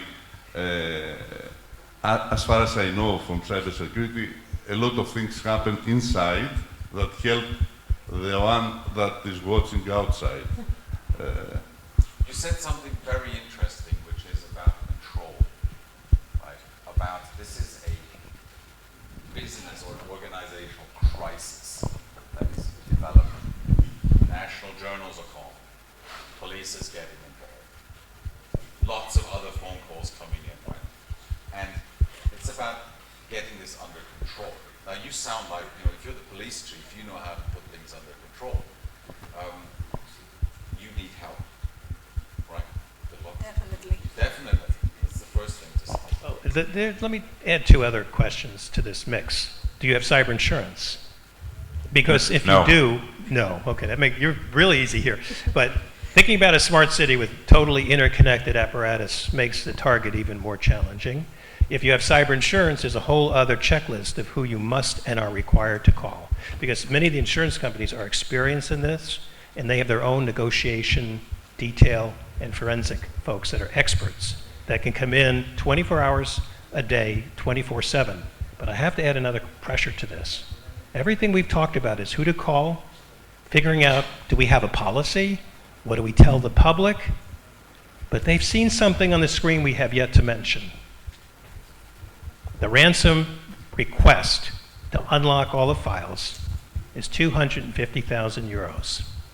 So I want to ask the audience, it might cost $1 million to restore. We don't know yet, it's early on. I want to ask the audience, how many people would pay the ransomware to get their system unlocked for Monday? How many people, if you had that decision to be made, would anybody pay? We had one. Now, the city of Atlanta was hacked. We'll come to you. The city of Atlanta was hacked. They were asked $56,000 US. That's a small amount by today's standards a few years ago. But they spent over $30 million to restore the system. So realistically, we know we shouldn't pay. Realistically, all the agencies, every federal agency in our country and your country tell us not to pay for 3 reasons. Reason number 1, there's no guarantee they're going to unlock your file. Reason number 2, you're going to encourage future bad behavior. And number 3, they may continue infect your system and return. But our Federal Bureau of Investigation has recently revised their advisory to say, we understand if you feel you have to pay. For example, a hospital, a medical facility where life and death is at stake, and we have evidence that people have actually died indirectly because of a ransomware because they could not get the proper care at the proper facility because that facility was locked down. You had a comment? Or? I just want to say that if anyone knows that the file is going to be unencrypted, they're going to pay the ransomware at 99.9%.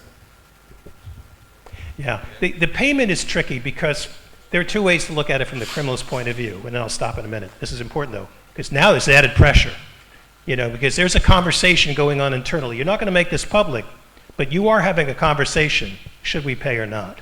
And he's advising you to pay. Yes, and because if you start thinking from a business standpoint what it's going to take to ensure everything, but here's something that's changed in the last 12 months that everyone must know. For the longest time, I believed that the criminals had a code of conduct. This is true. They had a code of conduct, which means if you paid, they would release the files. Because if they didn't, no one would ever pay. No one would ever pay a ransom if these guys were to renege, or just take your money and run. There was a code of honor among thieves until now. What has changed is that there is software readily available to petty criminals that could actually perpetuate a ransomware attack. And what's happening, they're sloppy. And they are, in some cases, forgetting what the codes were to begin with to unlock things. So the assurance of this code has kind of diminished somewhat, and that has raised more uncertainty. So now the question is, you know what this amount is, and some of these amounts are calculated. They know your budget, they know your resources, and they're not going to ask for $10 billion or $10 million if they know for a fact you can't pay it. But some criminals are willing to negotiate. That's why insurance companies want to have that first crack at that. But most local governments, I would say 99%, are not equipped to negotiate, and nor should we. Oh, okay. Before I point out something on this slide, or ask for some help, you're the journalist. What are you looking for? It says Greek journalists are pretty. Actually, I'm looking for something to push the mayor. Actually, to make this big news. Okay, so I am looking for causes. What caused this? And was it carelessness? You want to find out, was somebody careless? And I'm also looking about the results, what this is going to cost. Okay, costing within... it's going to cost one way or the other. The cost of the whole thing to citizens, to the municipality. And while you were talking, actually it came into my mind that these things are sometimes they are too new for us, for the whole, okay, of a municipality or an organization to count, but they are also too important, and we have to take care of that. Because this is a new threat, I think. Huh? It's new to you, yeah. Definitely. Yeah. Right? So if you just pass on the mic, thinking about what we're talking about, she calls you, what would you now do? Now, I will tell her what's happening, but not all the information. And I will try to pass the ball to the IT guy. And don't pick up the phone. yes. Don't pick up the phone. Definitely. Why don't you just ask your mayor for a moment? Yes, of course I would do that. Put her on hold. Put her on hold. Call your mayor. Mayor, what do you think? No idea. And here's the IT guy. Just a lie. I mean, if I haven't already got into a conversation with our PR department or talk to people to actually understand what's going on and what the implications are, I'm going to say, okay, just tell them we'll call them back. So you have the professionals involved. Exactly, because I'm the ignorant one here. I'm not going to explain something that I myself don't understand.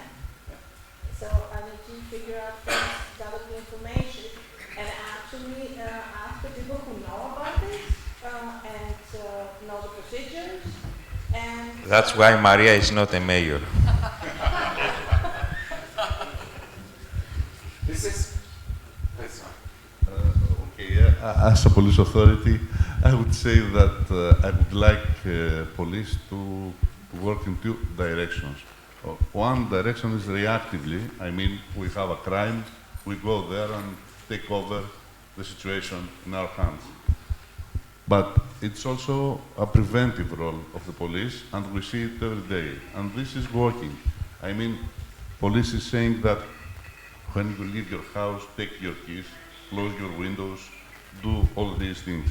This should be also in our daily business, also for the municipalities, to raise a little bit up the bar for the companies which they are acquire their systems, to ask for cybersecurity, ask for more security, because it's a part of our daily life.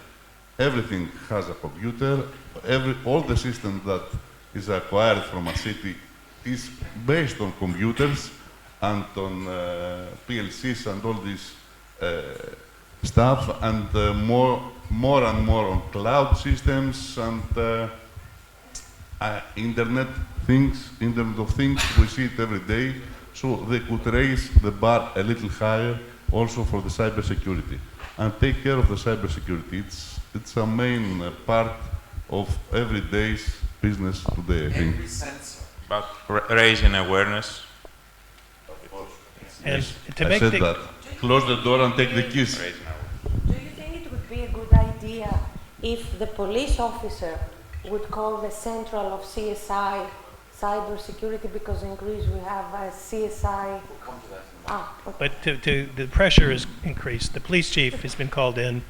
Something else has been discovered, and that is the traffic controllers are part of the network, and now the traffic lights in the city are no longer operative. So now you're starting to realize this is affecting public safety. You have a responsibility to start putting officers on the street directing traffic. Exactly, yes. Also this, and many others. It's a huge surprise. You know all those little projects you're working on with smart cities? 1 second. When something goes down, we often don't know what something like this happened. What's going to else come down when you shut down something? We don't know. And then sometimes there are really nice surprises here where you get into citizen safe. By the way, something like this can easily be triggered by someone saying, I'll take some data from my IoT sensor network to a stick. Laptop, right? There's a question.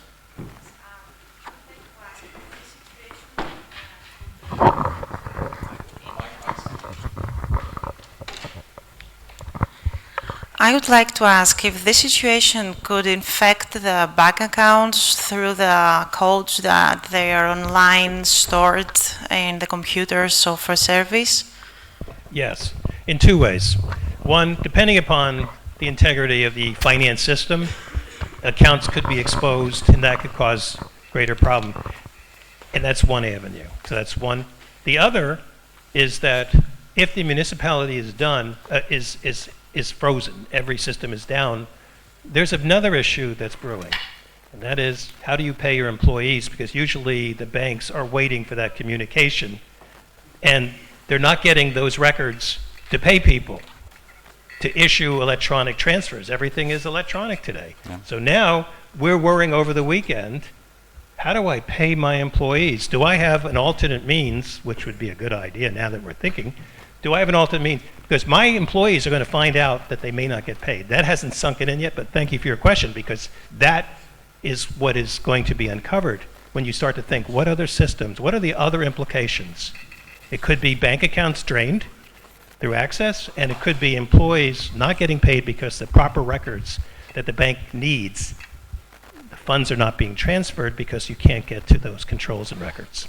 If we just go back to the slide on the ransomware slide, it's a really interesting question. Scenario, so in a company I'm quite familiar with, does payroll processing out of India, right? Payroll processing is done in the 3rd week of the month, at the end of the 3rd week of the month. They were hacked end of the 2nd week of the month and had to take down their systems. And the biggest headache was, how on earth do we pay our employees? Huge problem. And then there's another thing, which is you've taken down networks, you say, or you're beginning to work, right? We'll come to, I think, what we now need to do in a second. There's a big question here.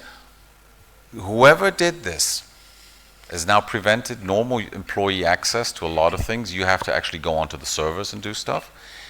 What are they doing? They are the only ones with access to a lot of services. What are they doing while everyone's sweating and everyone's worried? They get everywhere. So when you restore at some point, this is a big headache. What do you do now?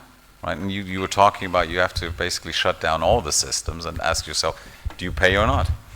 There's no easy answer. But Alan, I was going to just ask, so everyone here is sweating, everyone here is worried, they're beginning to understand this is a real organizational problem. It's not an IT problem. You know, you're sitting in the air conditioning's running, you're in the data center, you're on the terminals. He has an easy job. His phone is probably turned off because he doesn't want to talk to anyone. isn't there a structured way of doing this? And I'd like to ask maybe we have one of our senior IT people here. Who am I going to put on the spot? Paolo. I'm going to put you on the spot. Could we give Paolo a mic and just explain to us a little bit what perhaps should happen? You've called, the head of IT has been called. You're working on the technical side to drill on this. You now get more help. As a mayor, you now get another friend. You've called and said, I'm worried, what do I do? Very experienced. Paolo, what guidance would you now give to her? Because she's running the show. It's her job, right? What I can say is that not easy to understand the consequences of the shutdown. We tried for other purposes to do something like that, and we discovered, for example, that we hadn't, because if you shut down everything, you no longer have the DNS, you no longer have any other infrastructural service. Do you have, for example, a list of IP address of the machine you should access without this infrastructure? We were not able to reach our virtualization platform because nobody remembered the IP address and the DNS was not longer working, for example. So shutting down everything, it's a little bit problematic. Another problem, you have to discuss with your colleague. Maybe it's Saturday, they are not all in the office like you. And if you have shut down everything, your telephone system maybe is based on the VoIP technology, so neither the telephone system is working. Is it just the usage of the telephone a way to collaborate with your colleagues? Or do you need a chat system or something alternative that is working outside your system to stay in contact with your colleague? Paolo, just a question for you. If we just go one slide further. No. We'll go ahead. There we go. There's something called an incident response plan here. In fact, what we have discussed internally in our administration, for example, we did an exercise like that some weeks ago. It is really shocking for the people that participated to this exercise. For example, the communication people decided to put down some format standard communication paper to be prepared in case of something like that, because if you write down something when you are not in a situation like that, maybe you are able to put down the right sentence in order to avoid that someone have a bad impression of your administration, and so on, for example. Or, and the other point is, we need to put this person together to manage the situation. So, like we did in other threats, if you have a flooding, for example, we have such a kind of risk in our area. We have an office where people physically meet, stay there. They are the key people to manage the situation, and they can interact directly to take the right decision at the right moment. Do we have something similar for cybersecurity? We need to create a CIRT. This is a group that is composed not only by IT persons, but by the communication person, some representative of the office, the mayor office, or the police, and everything is necessary to manage a very critical situation like that. And I think, Paolo, even this is not about an IT incident. This is about the city's public services no longer being available. You don't know what's happening, right? It may be caused by IT, but it's a public crisis. So you have a crisis management team, I think, and crisis response plans helping you with all of this. But there's two parts to this, and I want to make sure everybody's clear on this. It's one thing to have a plan. And there are many different plans, and we evaluate plans. We find many plans don't consider all the things that we've already talked about. Two is having the team. But you got to put those two things together. You can have the right team, not a plan. You can have a plan and the wrong team. And the other question is, are we practicing? Because unless we practice, when these things happen, we act as if this happened for the first time and we're not prepared. We find that over and over again when these things occur. And we're not prepared. That's been said here.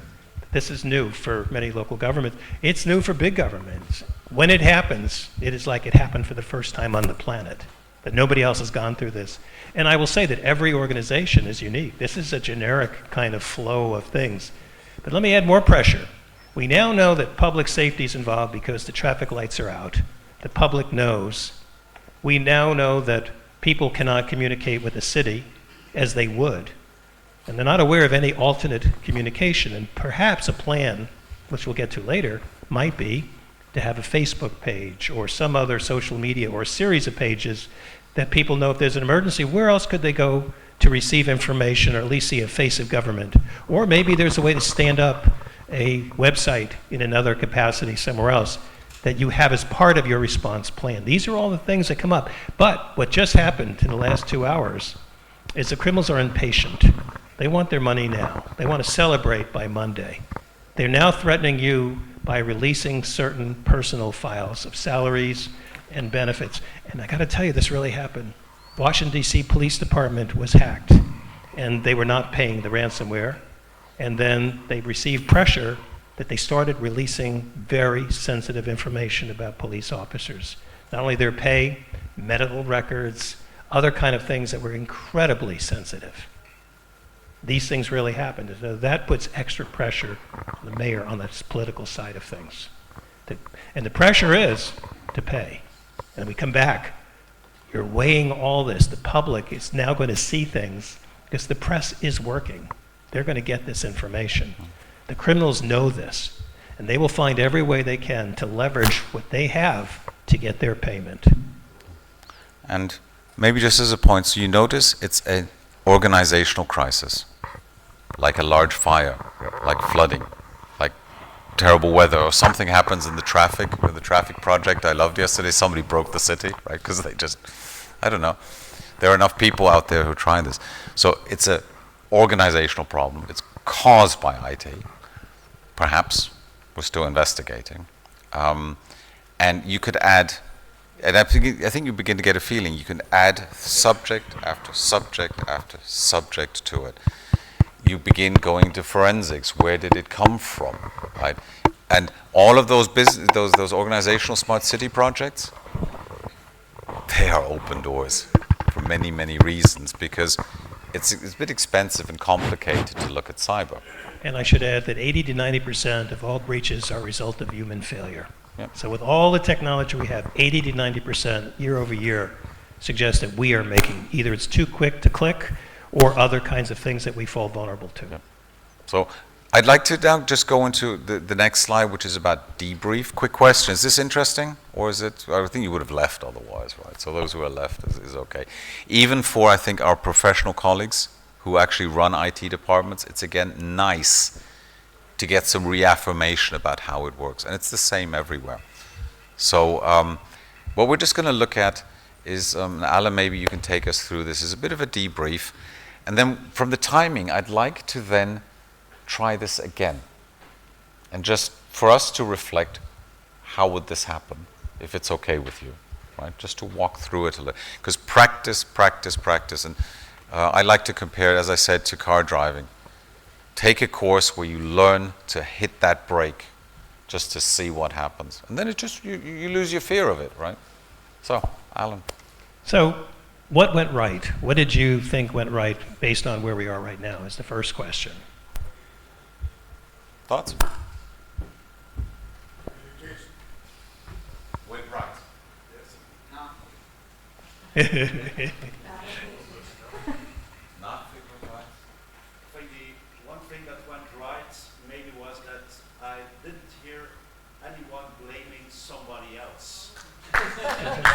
Yeah. That'll be coming shortly. It was so close. It was not a real mail. I only had one experience, but it's incredibly difficult to make sure that you try to work on a solution. And because 80 of 90% probably is about human errors, so there's probably someone in the room who knows I was probably the guy who made that error, and I'm hoping that I'm not alone. Yeah, and I In think a we're way. getting to a point, we don't want to punish people because we are human beings, we make issues. So we want to punish people for not reporting something. We don't want to punish people who come to us, I think I did something wrong. But blaming people at this stage could be so counterproductive, and I think that's what you're saying, and I agree. But I can tell you in many cases that in real life they are blaming. Politicians, we have an enlightened mayor here. We have a really good mayor. You have my vote. But that doesn't always happen. Very often, well, it's IT. And then IT said, well, we weren't funded properly. If you gave us the money, this wouldn't have happened. And somebody else is going to say on the outside, this smart city stuff doesn't work because you've made us more vulnerable. So suddenly there could be a backlash on all these integrated systems that provide all these advantages to us. So you can see the dynamics playing out. So the first thing, what went right? There was open communication and honest dialogue and honest questions. And there wasn't screaming, yelling, at least we didn't hear that in this simulation. Now, what areas need improvement, would you say? Maybe, let's say, procedures and guidelines, written directions about how do you act and react in these situations, and maybe some practices, some test practices. Good. Anybody else? Yes.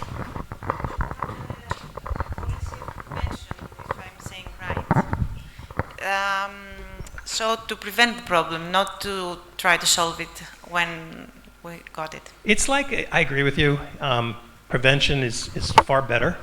And I'd rather put my money into prevention than restoration.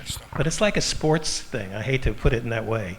You have to have both strategies. You can't put all your money in one and not the other. So it's like a game, I hate to say that, with very serious implications. You've got to better protect yourself, and there's so many easy things that could be done at the same time. If and when this happens, and most experts say, if it hasn't, it will, and it may already have happened, you don't know it, you have to be prepared for what is those how do you restore? Those things are very important. Yes. Recently in Greece, we had two municipalities that the one couldn't pay their employees for 1 month. Yes. And the second is that they lost all the economic records and they had to redo them again. Yes. Meaning like the local taxes and so on. So the first thing is that we realized that we need to do something. That's the beginning, I think. The second thing is that we need to be taught from the plans that we've done for civil protection disasters. Yes. Because there are a lot in common. And the third thing is that we realize that we don't have the appropriate staff to do that, or the mechanism and the managerial towards this direction. So what we need to do is like we have to choose who is the most able one with his team in order to prepare the whole plan, let's say from the communication announcement to how to, let's say, notify the police, what actions we should do if we have the policy coverage from an insurance company or whatever. It's a whole plan. It's a risk management plan. So, as I said, the first thing is the realization, and then it's the team. And that's why I insist that we pick up the lessons we've been taught from the civil protection disasters. And just maybe to comment on the civil protection disaster, that is then what a mayor should really understand. First of all, there is a plan. That's the first thing you pull. Right? I want to comment on that as a leader of the city, I would like to have some kind of way for me and my team, not just me personally, but the whole team, not to be blindsided by such occasions, and not necessarily know the technical steps, but also the political aspect of it, because it's not just technical, it's also communication and knowing what to do, and not just you personally, but you need to get your whole team involved, not just analysis from my department, but also here and the PR department, and you need to have plan A, B, C, D, and I think that would also be very helpful. And there's one interesting thing there is when you have the crisis management process, there's a point where someone has to decide, hit the button, and say, we will now start this process. That is scary. Because now everyone's coming together, you have a crisis room, and she's calling now and saying, public crisis team has come together, and you go, cool, yeah, talk to my PR people. Sorry, yes. I think it should not be the mayor, that guy. But I mean, mayor comes after 4 or 5 years and might be changing. As a police, I would like to know, to have in every municipality a permanent organization that is taking care of all these incidents that might happen. I mean, earthquakes, civil attacks, all of these categories should be a permanent personnel equipped with the right things and having the knowledge to assess and do it oftenly. This risk management, and which I agree completely, that should be, and also the action plans should be, we have action plan for earthquakes in the schools, everywhere. We should have the same way also for cybersecurity, because this trend is here to stay, not we'll have it tomorrow more and more. So, should be something that is stable and implementing and goes on and stay one step in front of the crime, not behind. And if the whole organization is changing every 4 or 5 years, this should not be very good. Especially if the mayor isn't getting on board, every new mayor getting on board of okay, hi, you're new, let me tell you what's going on. So you need to also get educated and yourself as a leader. There's a question here or comment? No, it is not a question. It is about leadership, I think. That's why leadership has to shift from the one and only person, being the mayor, to a leadership team, including all people taking initiatives, taking risks, taking decisions, and doing policy making. I think this is very important, because then the mayor, each mayor, is not alone. He's got, or she's got her team, or his team, that they can all together work and take decisions that sometimes are very, very difficult. And of course, always have a plan B, because prevention is better than treatment. Yep. I think that's Let me build on that. I've heard a couple of things from the audience and from up here. The plan has to be permanent and constantly revised. So the plan has got to be one of the most important documents that's always there. People have to know where it is. I cannot tell you how many times when there's been an incident and someone says, yeah, there's a plan. Well, where is it? Well, it's in the shelf, or it's on my C drive. My C drive, I can't get to it. So you might want to have a printed copy as well. So those are the kind of things one has to think about. So yes, you need a permanent plan that survives different political administrations and different administrative administrations, not just political. Secondly, you need a group that can plan, as you say, but someone has to be in charge of that group. Because groupthink is important, but somebody has to be the one to say, this is what we're going to do. And I think that's going to vary. I don't think we can make that determination here on stage. In some cases, it might actually be the mayor, because the plan endures beyond. In some cases, it would be the chief executive, what we call a city or county manager, who might have more of a longevity, and that's the professional that is where all staff ultimately report to. That person might have a deputy for emergency services and communications. Could be part of that. So everyone wants a blueprint. Everybody wants to say, just give me the plan and we'll copy it. And I will say, every city, every county, every township, every borough operates differently, and we have to take those into consideration. But the plan has to be permanent, it has to be practiced, it has to be both written, print, shared, people have to know about it, and someone has to be in charge. And if we see it on the economic side, it's better to be prepared and pay for it Yes. instead to pay ransomware. Anything you can do to put the money to prevent things over time as opposed to paying ransomware is obviously better, correct. Alan, We have just- to always have that threat. We can never sleep thinking it will never be us. Most people, drive to work thinking, I will not get in a car accident today. Most people will be flying and say, my plane will not crash today. And most people leave work on a Friday afternoon in local governments and say, I will not be hacked. And they worry all weekend because that's the one thing that could always happen and has. And it's usually on weekends and holidays. So I would just like to do a quick run through of maybe how we would do it differently. And then Alan, maybe we can talk about that.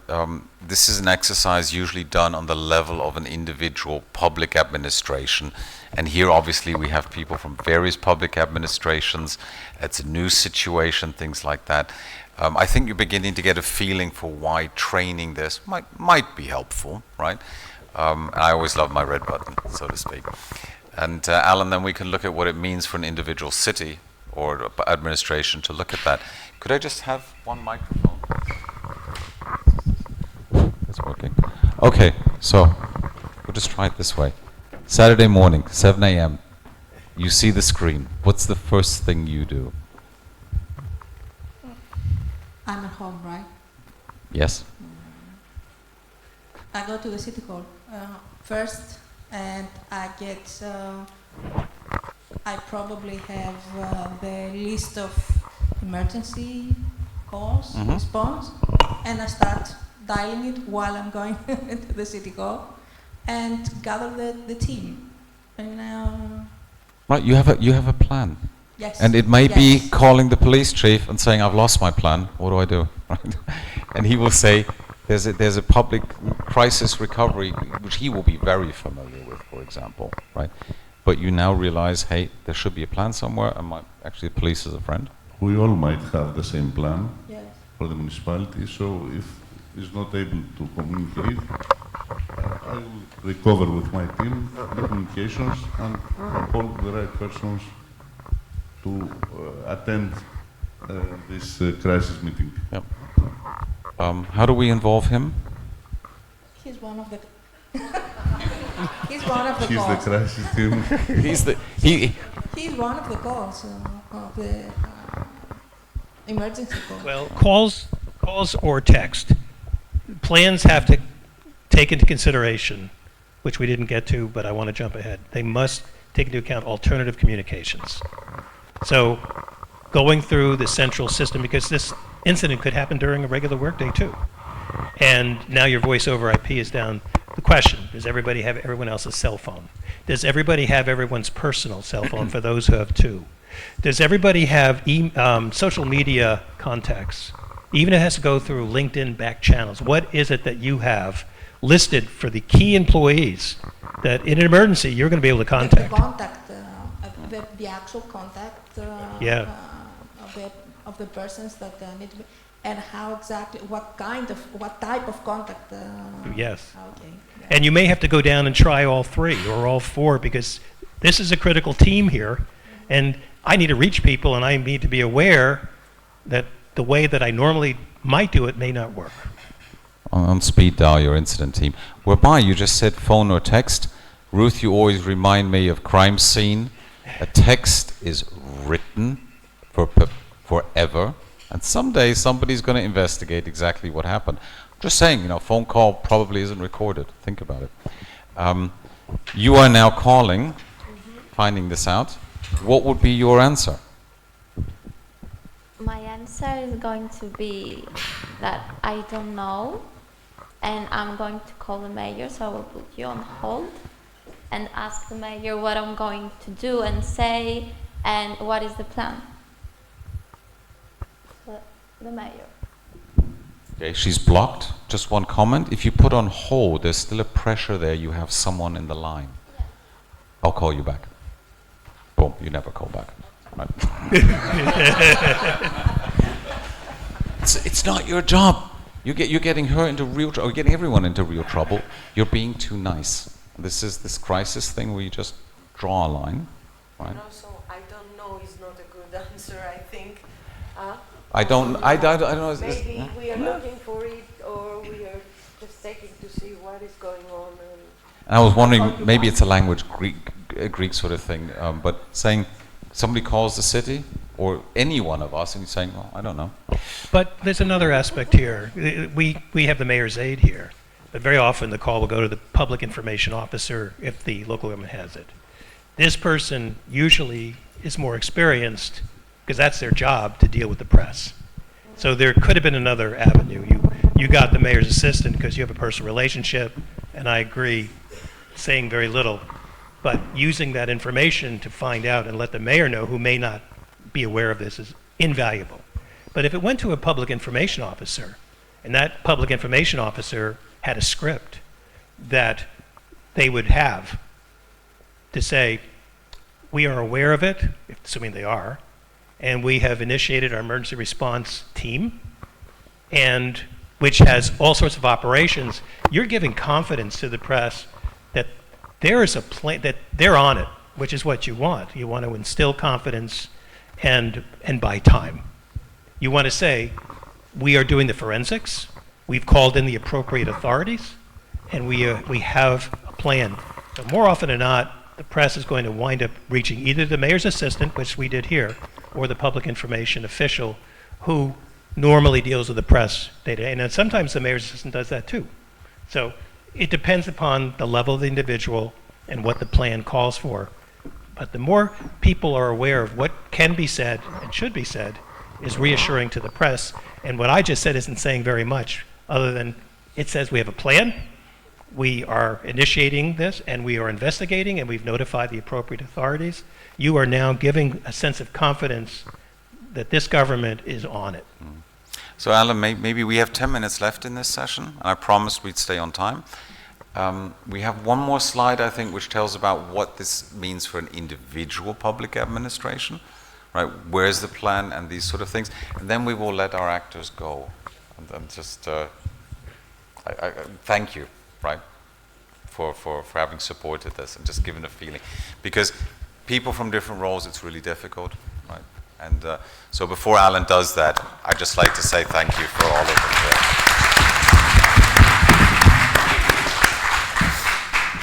Thank you very much. Thank you. It's not easy. It's not easy. Yeah, it's not easy, and every response is going to be different because people are different and the plans may be different. So when, as Oliver mentioned, when we do this at an individual local government, we treat everyone as being similar with certain basic principles. We want to make sure that a plan includes the appropriate staff. We want to be able to analyze all pertinent security planning documents, which is what we do. So if a team comes to you, you want an outside source looking at your continuity of business, your emergency operations. Many plans are inadequate. They take into account things like floods and fires, possibly earthquakes, pandemics more recently. They don't take into account a virus attack, a digital virus attack, and the implications. It used to be if we had 3 days of continuous storage of power, that was enough. In the States, we're saying you have to have at least 3 weeks of continuous backup power. So these things are changing. The goalposts are changing. So you need to have somebody from the outside review your policies and make suggestions. We do conduct a 90-minute simulation, which you want to make it compact, as we did here, to bring in all the relevant players. And we usually don't have elected leaders, but we do have the chief executive. We have the top county manager, and we have found that when they are there, a lot of good communication occurs. And then to have an immediate debrief, which is what we're doing now, right after, while it's still fresh in everybody's mind, and then issue a written report. So the value of this is to take something, codify the experience, so that you have a plan that you can feel really good about. There are many documents that you can turn to that have all these things, but I can say that when you look at about this, the running of government is complicated enough. A ransomware attack puts a magnifying glass on your operations. It exposes everything, and you are under pressure. Pressure to pay, restore operations, and one thing that we have learned is that you can't bring every system up at once. And so what we've learned in planning is what are the A systems that need to be brought up, the most critical, public safety being among them, the top. What are the ones that will be the B range and the C range? Every CIO that has gone through a ransomware attack says, We made the mistake of trying to get everything's a priority, nothing's a priority. What are the priorities that we have to bring up first? What are the alternative communications and the reliance on paper and other means, reliance on alternate communications? Because sometimes all the city phones will be down. These are just some backup slides. Sorry about that, Alan. See, all these things will be shown to all the staff at one moment in time as they log on. Yeah. So these are the things that we are concerned about and we worry about, and it gives you a glimpse of the elements and why it's so important to practice and have these conversations within your own local government. So just a question. What did you think? Was that interesting? Got some feedback, please. We try. You say, well, Giorgio says, of course.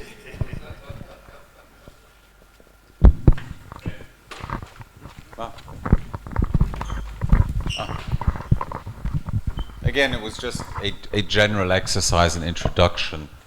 Do this once a year, right?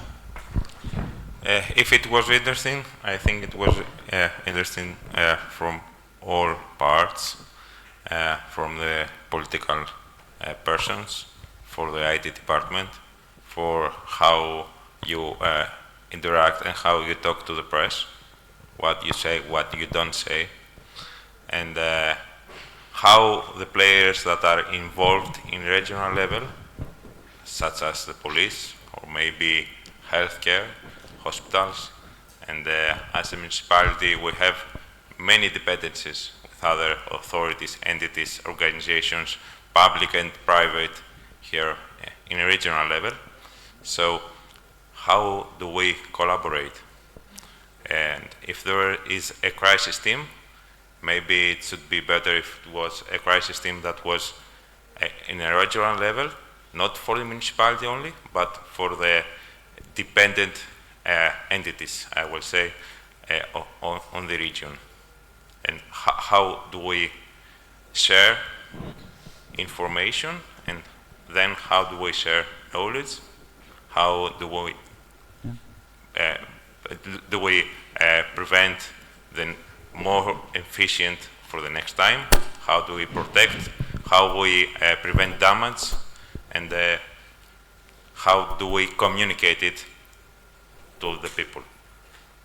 Just one comment. I think the discussion, to start that discussion, is important. There are many templates and frameworks and ideas, but there's so many stakeholders. The important thing is it's an organizational challenge. It's a public crisis sort of situation. It's not just something IT tries to struggle with, right? Start it. But in that respect also, we'll talk in a moment when I ask some of my colleagues from the ISAC, because these are the things we discuss. We try to understand how to do that. We share what's worked in one place, what hasn't. Your solutions will be unique to some degree, but you also have national security institutions and regulation. But hey, crisis, chaos. It's chaos, right? So how do you do chaos management? Well, you go to Cosmos, right? I realized that when I said that. But that's the point. You have to recognize this is a public disaster scenario. It needs to be treated as seriously, and therefore, dear Mayor, what are you doing? Or Chief of Police, or whatever, those lines.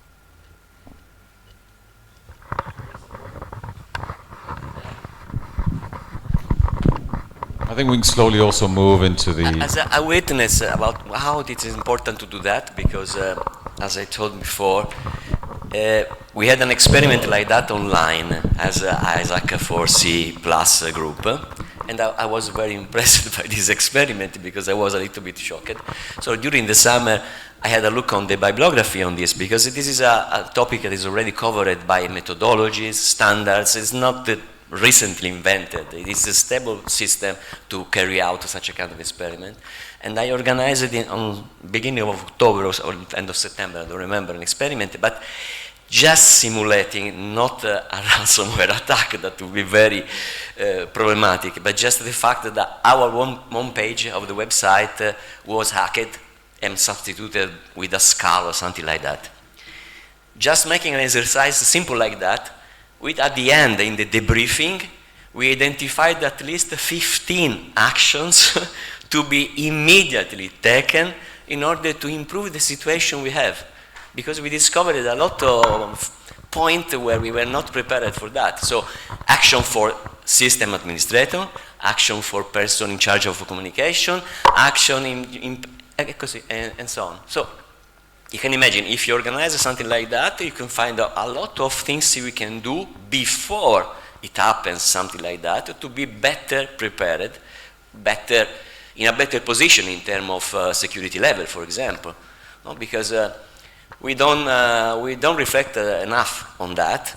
Sometimes we have a lot of guidelines we should implement that we didn't implement, and we discover maybe that one of these points would be interesting to at least reduce the risk that you have a certain kind of attack. And very important, in the debriefing, I've made a list of 15 points. I forgot to check if they have been implemented. So it's something that we can do in a very simple way, and we have a lot of documents also in internet that can help us to organize things like that in our organization. And I think I've understood how it works. 1 second, please. One of the important things also to get back to the question here is, instead of, yes, you can read a little, all of these methods are known. Why not just call someone who knows their way around and just say, if you want to do this in Larissa, give Paolo a call. If you don't like talking to Italians, go talk to Daniel. He's from Rijeka. We'll talk to Rijeka in a moment. Or we have a wonderful Irish delegation here. They all face the same challenges. They all have made their experiences. Asking for support there is just so much better, and they have that experience. In that respect, this asking others for their ideas and their support, we all help each other locally. We talked, I think on Wednesday, there was a presentation about in-groups and out-groups, especially in the Greek culture, sort of the way cultures are different. We found in our ISAC group, as we try to evolve and we talk, that we can sort of get over these behaviors or these cultural things. I just wanted to ask maybe Daniel, could you share your experiences a little bit of seeing us beginning to come together, and your reflections, because these are the conversations we have Fridays as well. We talk about, I don't know, whatever's happened. Paulo's planning a tabletop, or there's been a notification somewhere, or we just talk about the great party we had last night. It's important as well for the relationships that then allow you to share some of the really sensitive stuff. We've talked about criminal records previously. We've talked about sometimes it's helpful to get a lawyer before doing anything, right? Let me call my lawyer on this one. But recognizing how to do that. But Daniel, some thoughts? Yeah, we are sharing in this group so many informations about everyday life in the IT. Information like how to negotiate with the mayor or member boards to more finance information security, how to present the information security and cybersecurity topics to the management.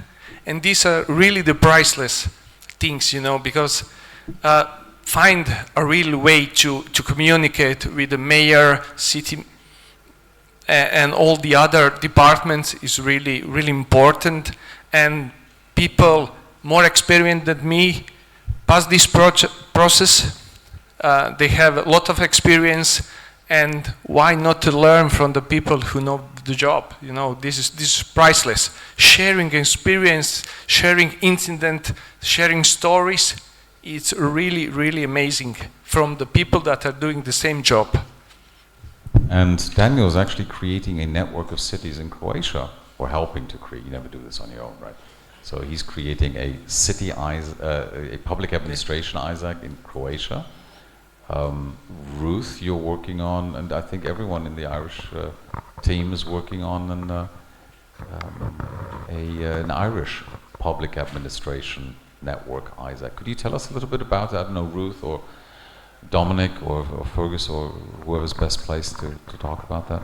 Ruth, you chair that now, don't you? Ah. Ruth used to be my co-chair, and then she left me. Yeah.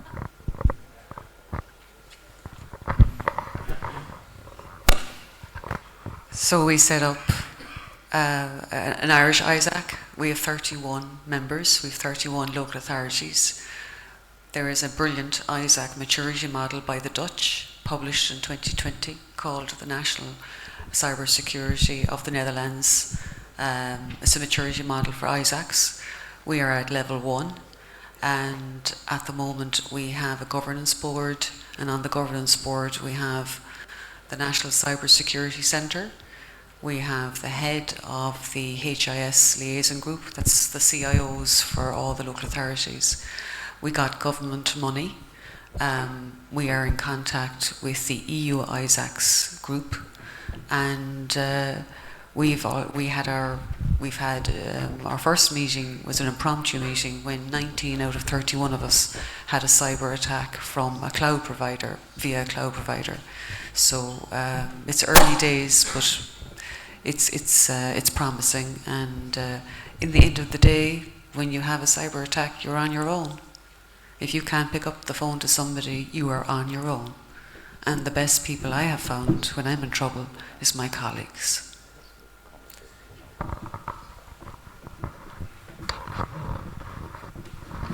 Okay, and I was going to ask Alan maybe to share a bit of experiences from the US. So in the US we have what's called, I think it's two major ISAC groups. One's called the multi-state ISAC with about 12,000 public administration members. Yeah. Oh, okay, sorry, Jacqueline, sorry.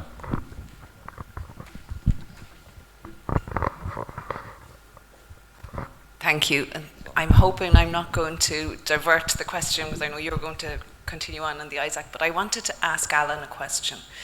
Like, we've had a really interesting exercise here, and it shows, the threats we're all facing in terms of cybersecurity and what we need to do to defend ourselves. And we all invest money in security controls, but then preparation and the resilience and recovery is so important. But Alan, you mentioned as well about local administrations often having very small IT departments, and budgets are a big issue for us in Ireland at the moment. We're being squeezed. So is there a golden percentage, a best practice of what amount of resources from an IT department you need to actually invest in this type of work?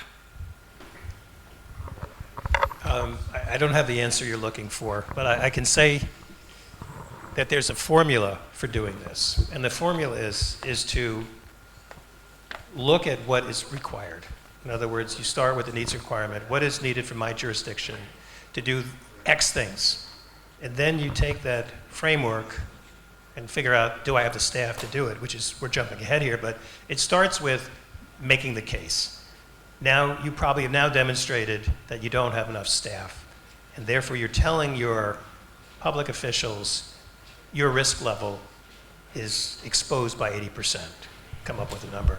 So you're now making somebody else who governs the policy and resources by articulating that you are at great risk because you don't have the resources to do something. I find so many people just say, we don't have the money, we don't have the money, but they have not documented what they would do if they had the money. I would start there. If it is determined that there is a lack of resources, not a lack of will. Sometimes politicians we don't have it. We cannot tax the public anymore. We're unaware of any other sources.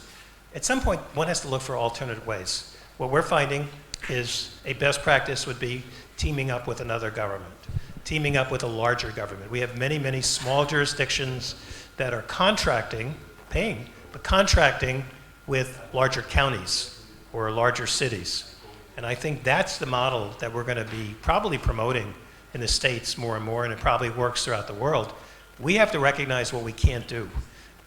Doing just enough is no longer enough. And the point that I want to make is, so often we're reporting to our folks saying, we're doing the best we can, and our managers want to hear that, and they feel good. And that is not helpful today based on the threats. We cannot just say we're working as hard as we can. We have to say and document where our deficits are and then find a solution. If you're not going to pay for it, find somebody that you can share it with, and that's really the best advice, or else we will pay the consequences. I'd like to pitch in with the answer a little bit, because being able to estimate those resource requirements is critical for be public administration or commercials. For everyone, this is the project we're launching in January with a little bit of member funding. This is by members, for members. It's about protecting ourselves. And one of the first things is looking at an NIS2 implementation framework, which is basically the NSAF, National Cyber Assurance Framework, put out by ENISA, which allows you to go through about how maturely are you aligned against the various ENISA objectives and things like that. And that then gives you obviously a heat map, a threat map, and you can resource estimate out of that to get to a minimum maturity level. It's an ENISA tool. It's pretty detailed as all things. And I think this will give us a good opportunity to gauge the efforts we need as a city, as a public administration, to be safe on the block. You know, some evidence to say we could do that. The other thing is we're going to be looking at I'll just go to the Defense in Depth Guide. What is best practice in specific toolings, threat, intrusion detection tooling, anti-spam tooling, network monitoring tools? What are other cities doing? Am I good enough? Am I too good? Can also be the case, right? Is my investments in technology going the right way? Then we have, I think this thing about there's something about a risk management systems. Sorry, apologies.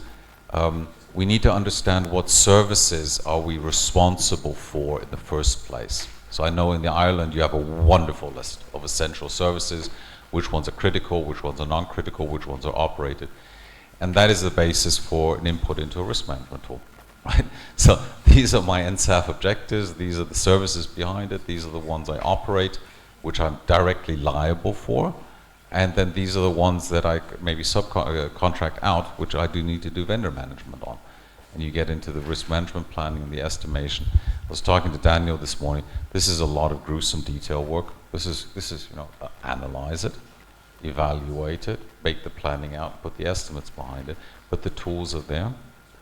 And so I hope in the next year we can perhaps begin supporting this discussion in a very detailed way to say, look, this is these maturity levels, these are the efforts needed to get to a certain place. I hope that. Daniel? I have a question for Alan. We are listening 3 days about smart city solution, IT solution in small municipalities, big municipalities. And at the end, the third day, we are talking about security, and we don't know the baseline of security that we should implement. Is the European Commission on the wrong track? Are doing a good job? Security at the end or at the beginning? I'm not familiar enough with that. All I can say is that cybersecurity should be at the front end. It is often assumed that when you build these systems, as the cybersecurity framework's already there, and it's not. And so all I can say is it's not adequate in the United States, and I'm going to guess it's not adequate here. The thinking, although it's starting to change, they're starting to put more money into it, but I think the smart city movement, as it continues, is going to have to address cybersecurity in a much more prominent way. So that's the best I can. It's that important, and I don't see it discussed enough. It's almost like there's two different discussions. Cybersecurity meets over here, and they have conversations. They may mention smart cities, and then you have smart cities that might mention it, but there's an assumption that it's all happening and it's not all integrated. But part of smart cities is integrating all of that. That's the way it should be. Maybe to add to that, what I find interesting in the US, I started on it previously, the multi-state ISAC, which is this network of public administrations. I think Alan has 12,000 members in the US. Well, let's think about this difference, US to Europe. We have 27 plus nations we're trying to coordinate. We have a European Commission which is focused on missions and policies, which is okay, fine. You know, we're a federal system. We have, I don't know how many different languages as well, and we have a different way of working. And I look at the multi-state ISAC, wow, initially 12,000. They have an electoral ISAC because they're also very worried about Election fraud. election fraud, right? And if you go into the history, if I remember this correctly, the multi-state ISAC is funded primarily out of the Department of Homeland Security in the US. It has membership dues and provides services and things like that. But it's in the national security interest. And in many cases, Alan, I think public administrations are advised to become members of the multi-state ISAC, right? So by other, let's say, insurance companies or by federal authorities. And I think part of the answer here in Europe is, hey, 27 nations, we have to do everything together. ENISA encourages policy making, encourages ISACs, but does not step up and say, we create them. Yeah. It would be easy for me to say, yes, it should be funded. Because when it's funded, great things can happen. But I have to point something out, it's really interesting. It's not just a money issue. You said 12,000 members from MSISAC, and I'm a supporter of it. My organization is on their front page. We're an endorser. It should be much more. There are 90,000 units of small government and education. 12,000 is a good number, but it's a small number, and I figured out the reason why. I get 10 alerts a day from them. And when I talk to some of the smaller jurisdictions, back to Jacqueline's question, they're not joining because they're overwhelmed with things that they cannot act on, because they don't have the staff capacity. They're overwhelmed with fear, they're overwhelmed with information, check this, check that. So there's a couple of things going on here. One, we do need more funding, but we need more training. When we overwhelm people with information and they can't do anything about it, they tune out, and the danger doesn't go away. In fact, if anything, it gets worse. So we have to recognize there's different sizes of government, different levels of capacity that all need different levels of strategy towards a common goal of better cyber protection. But it begins, plug for you, is it begins with an ISAO.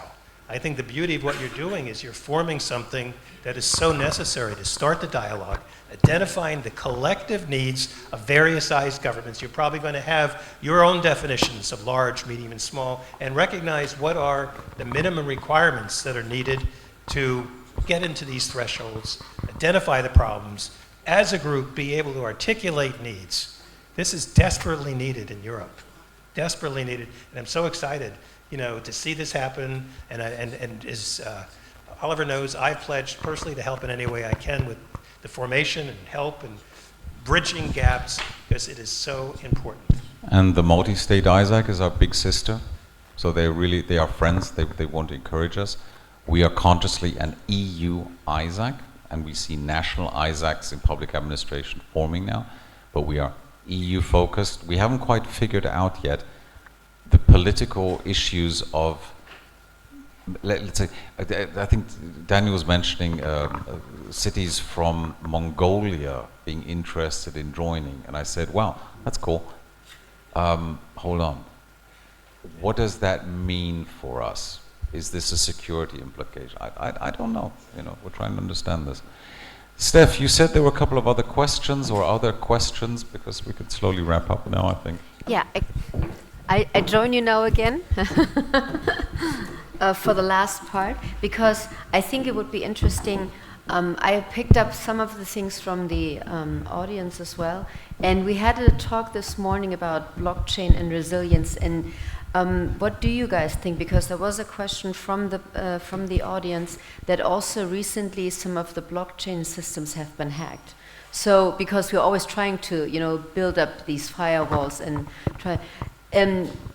Do you see there is still some, let's say, positive aspect to use blockchain in a certain area, but we still have no 100% guarantee? What is your take on this?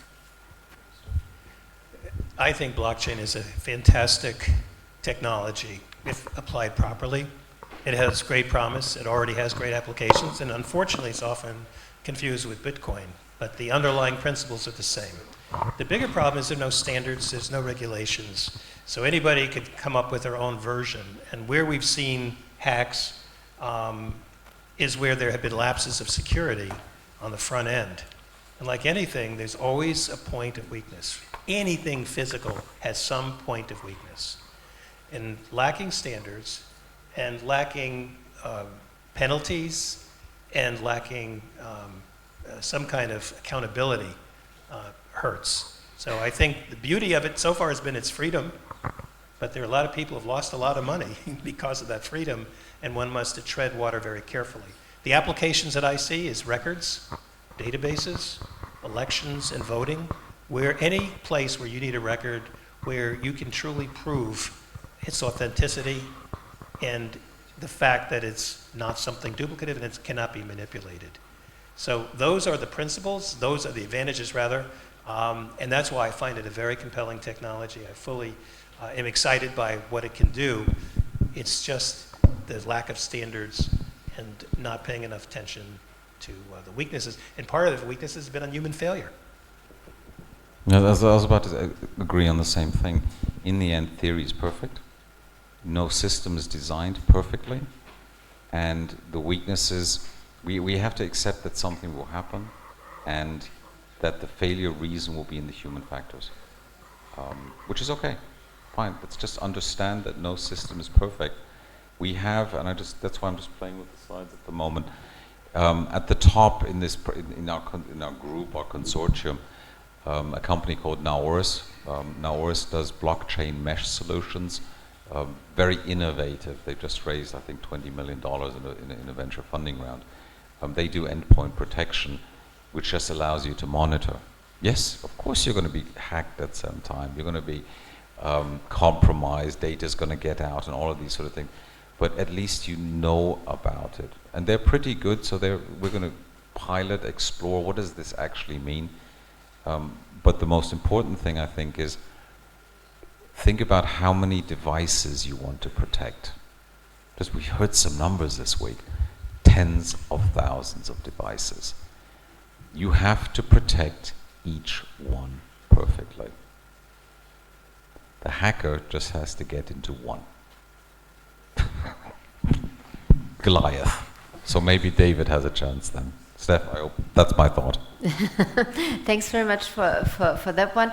And I picked up from everyone that, especially when we were trying to do, sort of like the mayor, the the chain of command, is there already, because you said there is no real blueprint, but I think everybody was hoping for, do you have an assessment sheet what every public official should maybe look at just to round up his team and actually say, look, we are fortunate enough we have not been hacked yet, but we have the chance to really come together before this happens. So is there, let's say, a checklist that every public official should have, or are you putting this together with some other officials? Because I think a lot of people said, okay, let's do this now, but where do we start? Well, it actually does exist in different places. And I will share with Oliver, and therefore all of you, a report that was done in New York State that was the first I've seen on what elected leaders need to know about cybersecurity, and it does have checklists. It's a little bit more detailed than I would like. I'd almost like to take that version and spend some time, and maybe this is a project for Oliver, I'd be happy to help, to kind of make it more for here. But at least there is an attempt to start with those checklists. And I would think that the checklists that are for elected leaders would apply to chief administrative officers too. So this is like a flashcard? Whoever was asking, this is like one A4 side flashcard. Check, check, check. Valid question, you'll get it. Alan will commit to next 2 or 3 weeks, right, to get that out to everyone. Appreciate it. We need the feedback, because otherwise we become a centralized organization, and none of us like centralized organizations. Right? Okay, one more remark, okay. There are two things that I would like to say. The first one, when I spoke about blockchain, is like a more holistic approach to strategic planning. So the Merkle tree, I mean, you can use it the way you want. And of course, they may have attacks, but that means that you have to develop it. Okay. The second thing is that I think that if you start moving the direction of cybersecurity, let's say, I would like to pinpoint that the first thing you should do is the 27001 ISO. Like, you have to start thinking about how you should secure all your data in connection and in relation with GDPR and your DPO, your data protection officer. And then you can move to more, let's say, things by checking a list or having a template, if we can say that. But one way or another, you have to start from somewhere. That's why I propose that the ISO 27001, I think it's a good start to move into harder decisions and teams. I also think that, so what we are trying to do as an ISAC, we follow what ENISA provides, so that when one of our members decides to, Jackie, we were just talking about the resources involved, to say, look, I have a critical service, this is the maturity level I should be at, this is the effort involved, the first challenge, and the cost involved, the first challenge we get is to say, is that really that important? What do other people say? Well, we're now in a position to say, if this is City X in Ireland, that city can say, well, we've checked with the EU City Public Administration ISAC, which is endorsed by ENISA. We've checked, they have checked with the EU Council of ISACs, which is 6 or 7 domain specializations across NIS2. This can help towards leadership, just to say this is not invented anywhere, it's just implemented. Well, could be done better, but that's the other point. Yeah. So, but we will take that checklist and see what we can do. Excellent. I think, because we are almost out of time, so I think if there are nothing, if there's nothing else pressing on for this particular, I would say a big applause to Oliver, Alan, and of course also Paolo for taking the time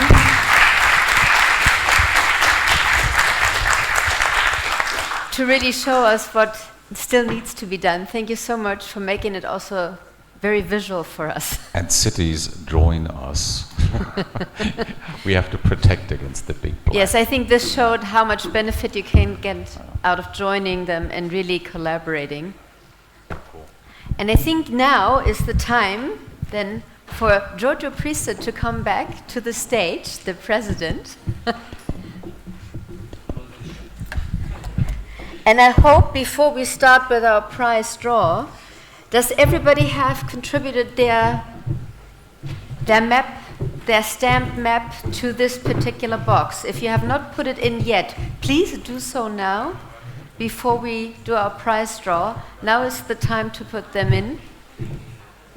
So we leave the box for a second. You're going to say that? Or am I going to say that? No, I'm saying this, but I will say something. Yeah.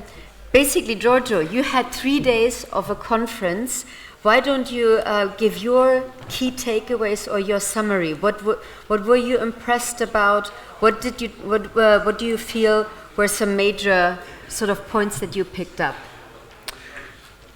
Yeah, let me say, I have the impression that the way that we are now organizing our conference, the value proposition of our conference, the content of our conference, is moving, and it is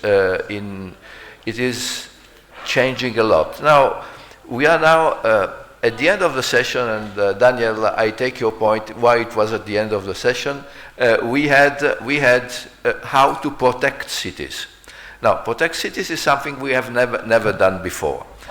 Now we started, and I must say the team that Oliver has created, and thank you to Alan for the great support you're giving us, is really very effective, and I invite, as already Oliver did, to join this team.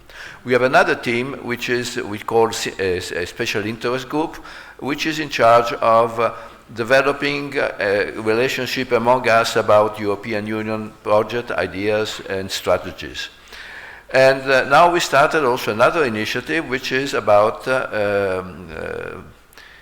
environment, the climate neutral cities and so on. First time we did it. So it was an experiment. I have the impression that it has worked well. I mean, we started with the traditional but very, very important transformation of local government, digitalization of local government, and then we move to these other topics. So our idea for the future is to further develop that. And personally, my impression of the conference is that the message has gone through. Maybe we have not been very effective in all cases. I'm sure we have not. But at the same time, the idea is that our organization will move in this direction. And I would like to not only to thank everybody that has participated and actively participated, and even late to even in the afternoon every day. Don't worry, today we are going to stop much earlier. And so I think it's, from my point of view, I'm satisfied. But what is very important is that you tell us if you're satisfied. So that's why we have these feedbacks. And if you don't want to fill in forms online as they are now, you can send us messages, what you would change, what you don't like, etc. Now, one of our objectives, of course, we are not many here, is that we get new members, and many Greek cities have participated, and I've got many contacts with the Greek cities. If you have interest in that, it will be very, very interesting for us to have new members from Greece. We have two which are very good. One is Larissa, of course, and the other one is Trikala, and we would love to have more around the country. So this is, but the main thanks are to the organization that has set up all that, and of course to the city of Larissa. Maybe you want to say a few words, Dinos, and come close to me.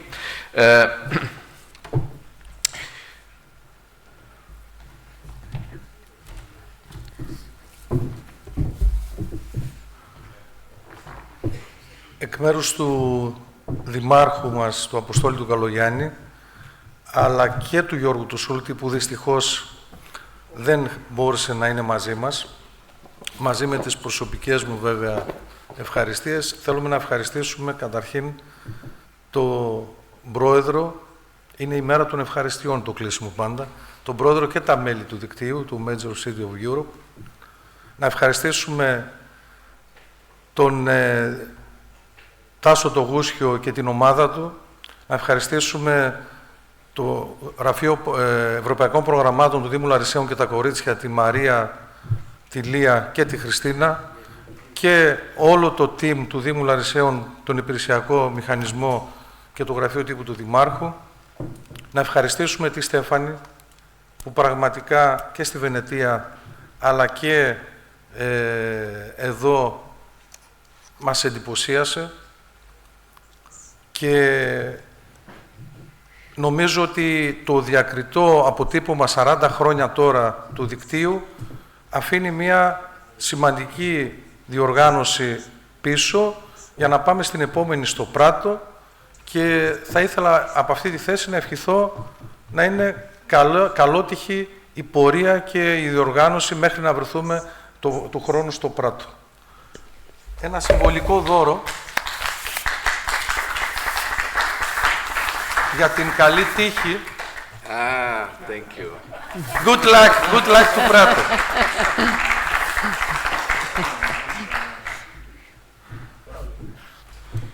Thank you very much. So if you help me. Now, I love it. Now, I would like very few things more.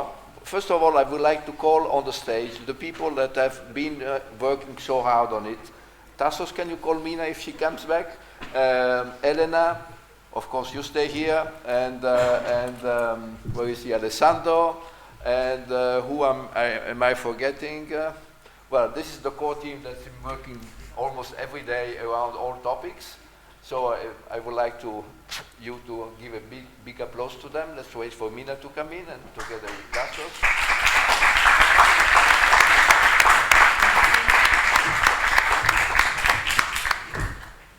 And especially, thank you for the passions, because we have been changing things every day until last minute. Even this morning we changed something, and it has worked very well. So thank you, and Mina and Tassos, of course.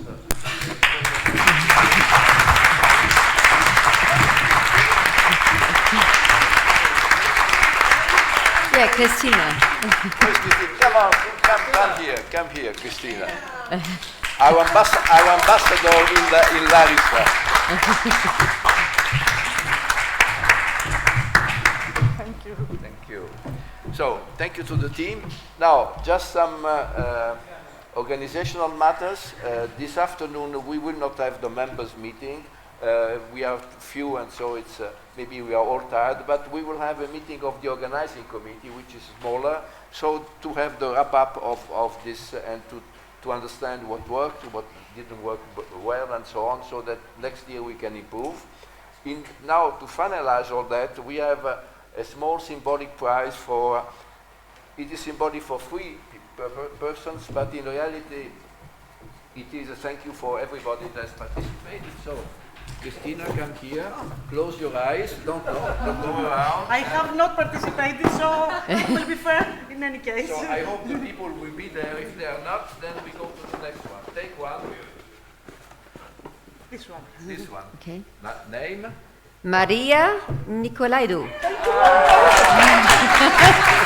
The mayor! The mayor! The mayor, the new mayor. And excellent, you saw a lot of projects, very good. It's not you, Giorgio. So, congratulations, Mr. Mayor, congratulations. Thank you. This is a symbolic, this is the major cities of Europe symbol. Thank you This so is much. from Murano. Thank you. Thank you. I would like to thank everybody for a wonderful conference, and to say that we were really, really happy to have you, all of you here. And next year in Prato, Paolo. All the best. We count on you. Second. Second. Christina, come here. Okay, we mixed again. Close your eyes. Not okay. Take what you want. Second is. Read it. Murtasadas Dimitris. You want to call and came back? Yeah. So he's coming. Okay, and we have one. Another one. We have one more. Yeah. You.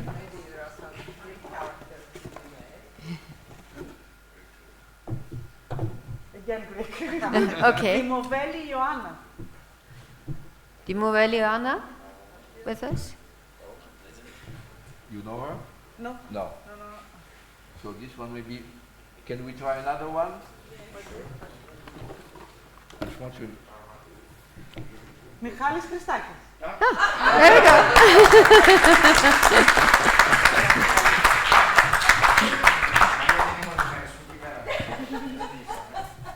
We keep this one in case he comes back. Yeah. Thank you so much. Thank you very much. Really lucky. Thank you very much. I'll give that to my daughter and bring her next year to Prato. Absolutely. So this is major cities of Europe. Okay, thank you very much. Okay, we made it from Murano in Italy. Thank you, and I think that Nesbini will become one of your next members. Okay? Great. Thank you very much to all, Thank to all you. of you. Well done. So, thank you. Is the second name? Maybe someone is coming? Can't find him. but he's here. He's here. I think in the building gate, but I can't find him right now. Okay, so he is here. So we keep it for him then? Keep it for him. So no, finished. okay, so I was going to say, do we have more prizes? It's 1:20 at let's say 2:15 for the organizing committee. We meet here, and then we decide that maybe we go to the library. I don't know. We meet here too. Because Mr. Christakis is going to have a 4:30. 4:30? Okay, then we have time. Sorry. Because we need the theater. The Agnes theater. No, but we go after we go outside. to the library. He will need it outside. You can sit outside in the sun. Yes. Elena has the No, but right we must idea. decide where. Okay, we go to the library, okay? We go to the Okay. library. So. 2:20, 1 hour, okay? So will I just say real quick our goodbyes, because I want to thank the speakers. I want to thank you all for coming, and also a big help to the applause to the helping hand. So thank you very much. This is the closing of the conference. So I hope to see you in Prato. Bye-bye.